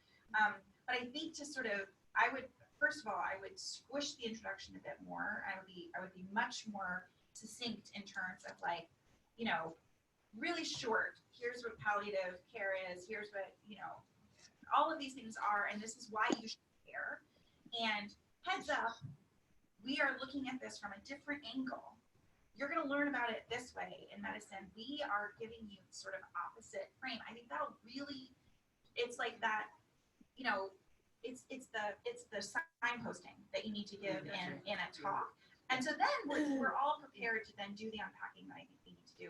I would also highly agree that maybe we take, as much as I really love looking at pictures, I think it's a good idea to take them out, in part because I think where we got was a discussion of diagnosis more than we had a discussion of end of life. And so, and it was really interesting.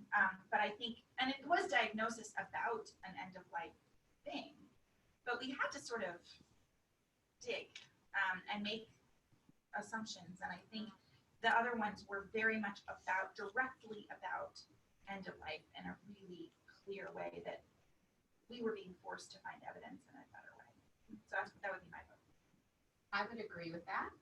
And the other last point I wanted to make that I forgot was when you were, Erica, when you were saying about narrative ethics being about the patient story and sort of understanding the patient story and the why and how.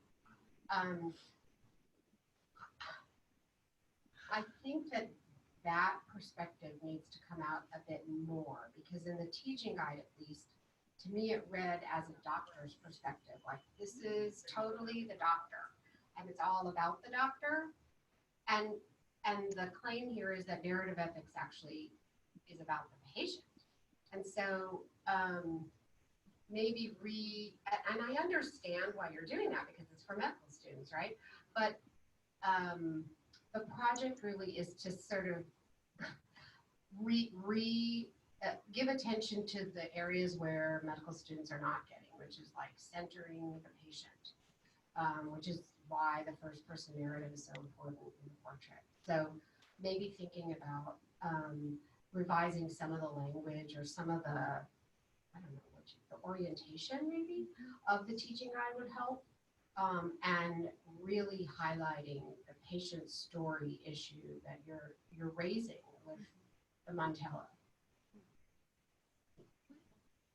Um, I'm wondering if it would help too, because we kind of just had the two quotes, narrative humility and narrative ethics. Would it help to have some kind of like graphic or visual representation of, because we were kind of going back and forth. So traditional ethics, there's the 4-box method of examining an ethical situation, and that's sort of traditionally what medical students are taught in medical ethics, to kind of visually graph like things that are in these different categories in a situation. But that's something I'm just thinking of. I don't know if that would be helpful then to sort of have like, 4 boxes. One is voice, one is whatever, and actually use that sort of graph to actually graph out what is happening in the forms, like plot. We could even do that as like break off into your little groups. Would that be more helpful to say like, we are using narrative ethics right now? The block of words is You know what I hard mean? to make use of. So I think Right. anything that you can do to sort of give a schematic is a great idea. What about the glossary? Was that helpful or distracting? It's necessary. Yeah. I think it will be helpful for students. So But oh, they'll I had- cover most of the points, right? Yeah. So Right. just use Yeah, we- the ones that you're gonna cover, I think. yeah. I just wanted to kind of echo what Matthew was saying about, I think the big mistake that our group made was not focusing enough on the methodology during our introduction. And when our revisions, we really kind of changed that a little bit. And I think there's the palliative care hospice explanation. I don't know what medical students get in curriculum, but I would guess that that's not a completely unfamiliar designation or difference. I could be wrong there. So I feel like I don't even know if you need that explanation in there at all, because it's not really incorporated into the portrait, because we don't have patients on hospice or in palliative care that you're using. The other thing is, if you wanted to really focus on that hospice palliative care aspect, if you took out the self-portrait, the number 2, the art, adding in a narrative about somebody that's on hospice or somebody that's palliative care, like really from that patient perspective rather than from the family, I think could be a really good way to pull in that palliative care hospice piece that I think it feels a little disconnected from the rest of the portrait. The other thing in your glossary, I think you had like Hubler's stages of grief. And that wasn't mentioned like at all in your introduction, or we didn't really bring it into the discussion. So I'd say that you could probably cut that out too, unless you had like a really compelling reason to keep it.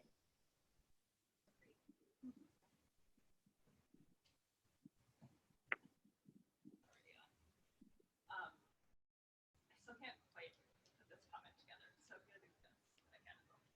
I feel like there was an aspect of this missing for me of looking at the medical providers as part of the narrative and examining all of these patient experiences and keeping in mind how they experience as doctors as a very small part of what they're going through.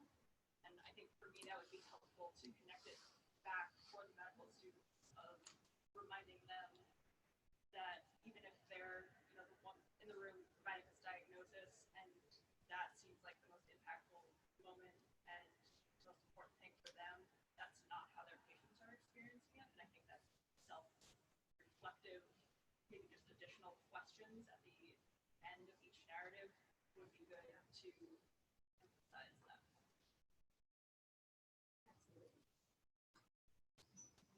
Yeah, I think one of the questions I had, and I'm not totally sure where I come down on this, so I'm kind of raising it as a collective question, the coming in and adding context to the poem. So, I mean, this is, I think, a very specific approach to how you read literature, right? And so I'm kind of remembering Stuart Hall's, like, 3 breakdowns of approaches to cultural text that kind of I'm forgetting them all now, but like, you know, kind of falling on the constructivist approach as the consensus of cultural studies, that like the meaning is made through the construction and the relationship between the author, the reader, and the context. And there's a risk in adding the context because that's not part of what we're unpacking. You're providing it as a kind of truth. And I think that there's a further risk of that by not naming the doctor. In part of the interpretive process is that truth gets read through a diagnostic. And there was something about how you did it that wasn't quite like there was a way that you presented it that didn't totally do that. Like, and I can't quite put my finger on how you framed it, but I remember thinking this is a risk, but it's a risk that you're sort of just on this side of. But something I wanted to kind of raise because I think the context is obviously important.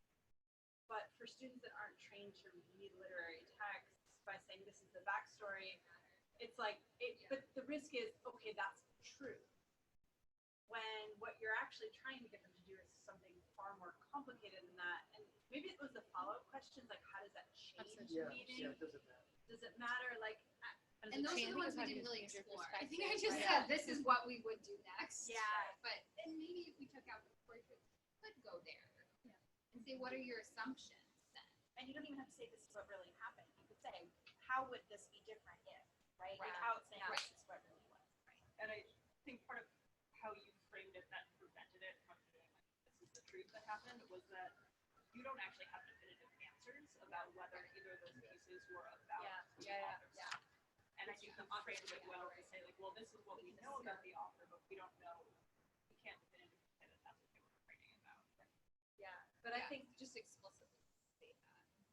yeah, and having the graph like separates narrator, voice, plot, right? Like, so that, and then saying the context, like adding context as an explicit piece of the analytical lens. Yes. Frame is what yeah, we call it. yeah. But it's also, it's what we're bringing. It's what all of us brought to the reading of the poem, our own context. And right? So like giving us a way to name it and talk about it through, and then connect that to the projection that we're trying to guard against. That's good though, because when we talked to like this poem where it was initially, like one of the things we do when we do the poems is talk about where it was published. Is it published in a medical journal? Is it published in a magazine? And what does that mean? And what kind of meaning does that bestow onto a text? It's like what kind of audience is it for? So that's something that I do talk about like, when I teach some of these things, and like also this is being taught in a classroom as opposed, is this, what if this was a support group for family members in classroom? You know what I mean? So that context also matters, and just drawing attention, like students' attention to the fact that we're sitting here, our objectives are to learn about such and such in a medical school curriculum. That impacts the way we're reading and interpreting the poem as opposed to, right, we're in a support group or something, which we use this for So, also. I think this is very important, but again, in that conversation, I'm losing where end of life is. This is becoming more about, doing narrative medicine and close reading. So really keep the theme and make some sort of critique, either it being the medicalization, people descending on you, but don't lose the end of life part as you delve into sort of the intricacies of the poem. Does that make sense? You want to be making a statement and a sort of much broader systemic thing about the phenomenon of end of life. So one of the things that we didn't do well, as I started thinking back on it, was, and we struggled with this, the two video clips that we have were both of Black men, and we didn't really unpack that adequately. These are all white men. And death and dying is something that screams out for universalization. It is human, right? It's the human experience. How do you know that these are all white? Well, Jack Gilbert and Rita Carver. Are they? Yeah. We struggled with that. Yeah, The something first we one who recognize, died, yeah. The woman who died was. She was, Right, but is she really she's not really She's not, I get it. well, but right. Sorry, Yeah, I didn't and know. it's a little creepy. She was a student, 20 years difference. I'm not reading about that.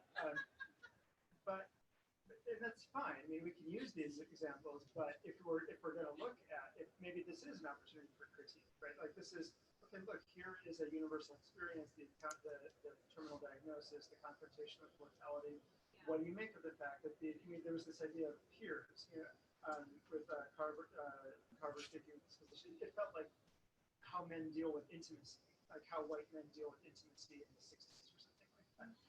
It felt like Mad Men. But so you don't necessarily. I mean, it would be great to if you do a third example to sort of trouble it a little bit and make it one first. Or one other option might be to foreground the whiteness and the gender. Well, no. How this encounter goes by race and gender. So what I'm hearing is that at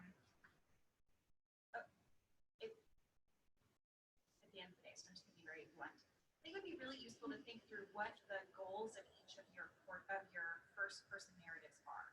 So what is it that you want us to take away after each of like they're all rich, they're very, very useful. And like after the first one is the take home that like we've learned our stuff about narrative humility or whatever, but is the take home that end of life looks different if you're older, if you're young, or and is the take home from the third one that there's something about godliness or buzzing or whatever it is.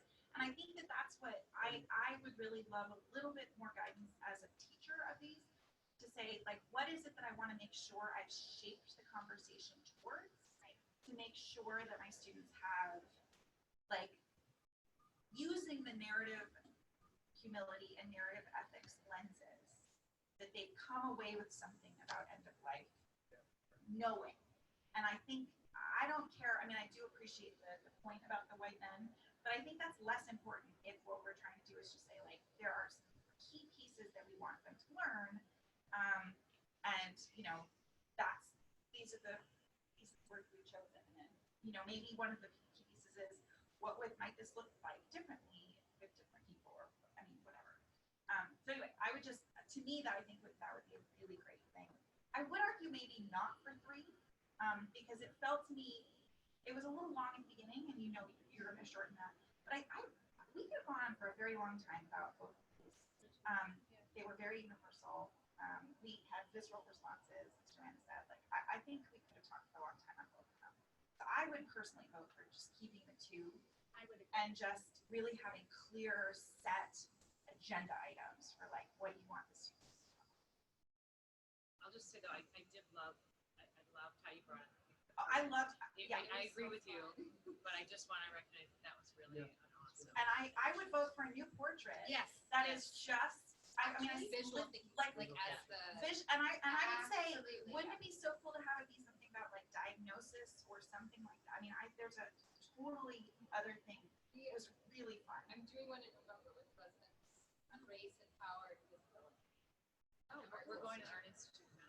Yeah, so you guys will probably do it. This one. So when I was reading your teaching guide, I thought the exact same thing. Like, okay, take this out for this portrait, but I can see a whole different portrait just using the art and keeping even the lens of interpretation, but using art, which was like so refreshing, right? Because we've done so much textual stuff.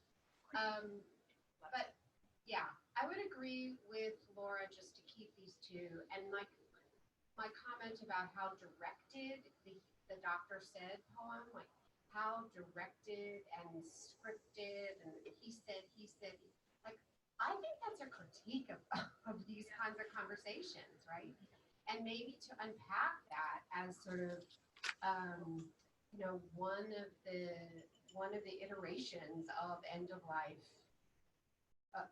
reaching end of life. And the other poem is a completely different thing, right? It's got a caregiver, but it's still the machinery. It's still like the highly technological experience of end of life.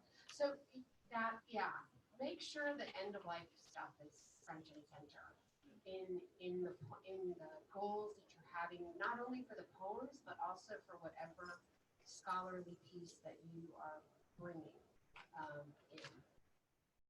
Okay. Fantastic job.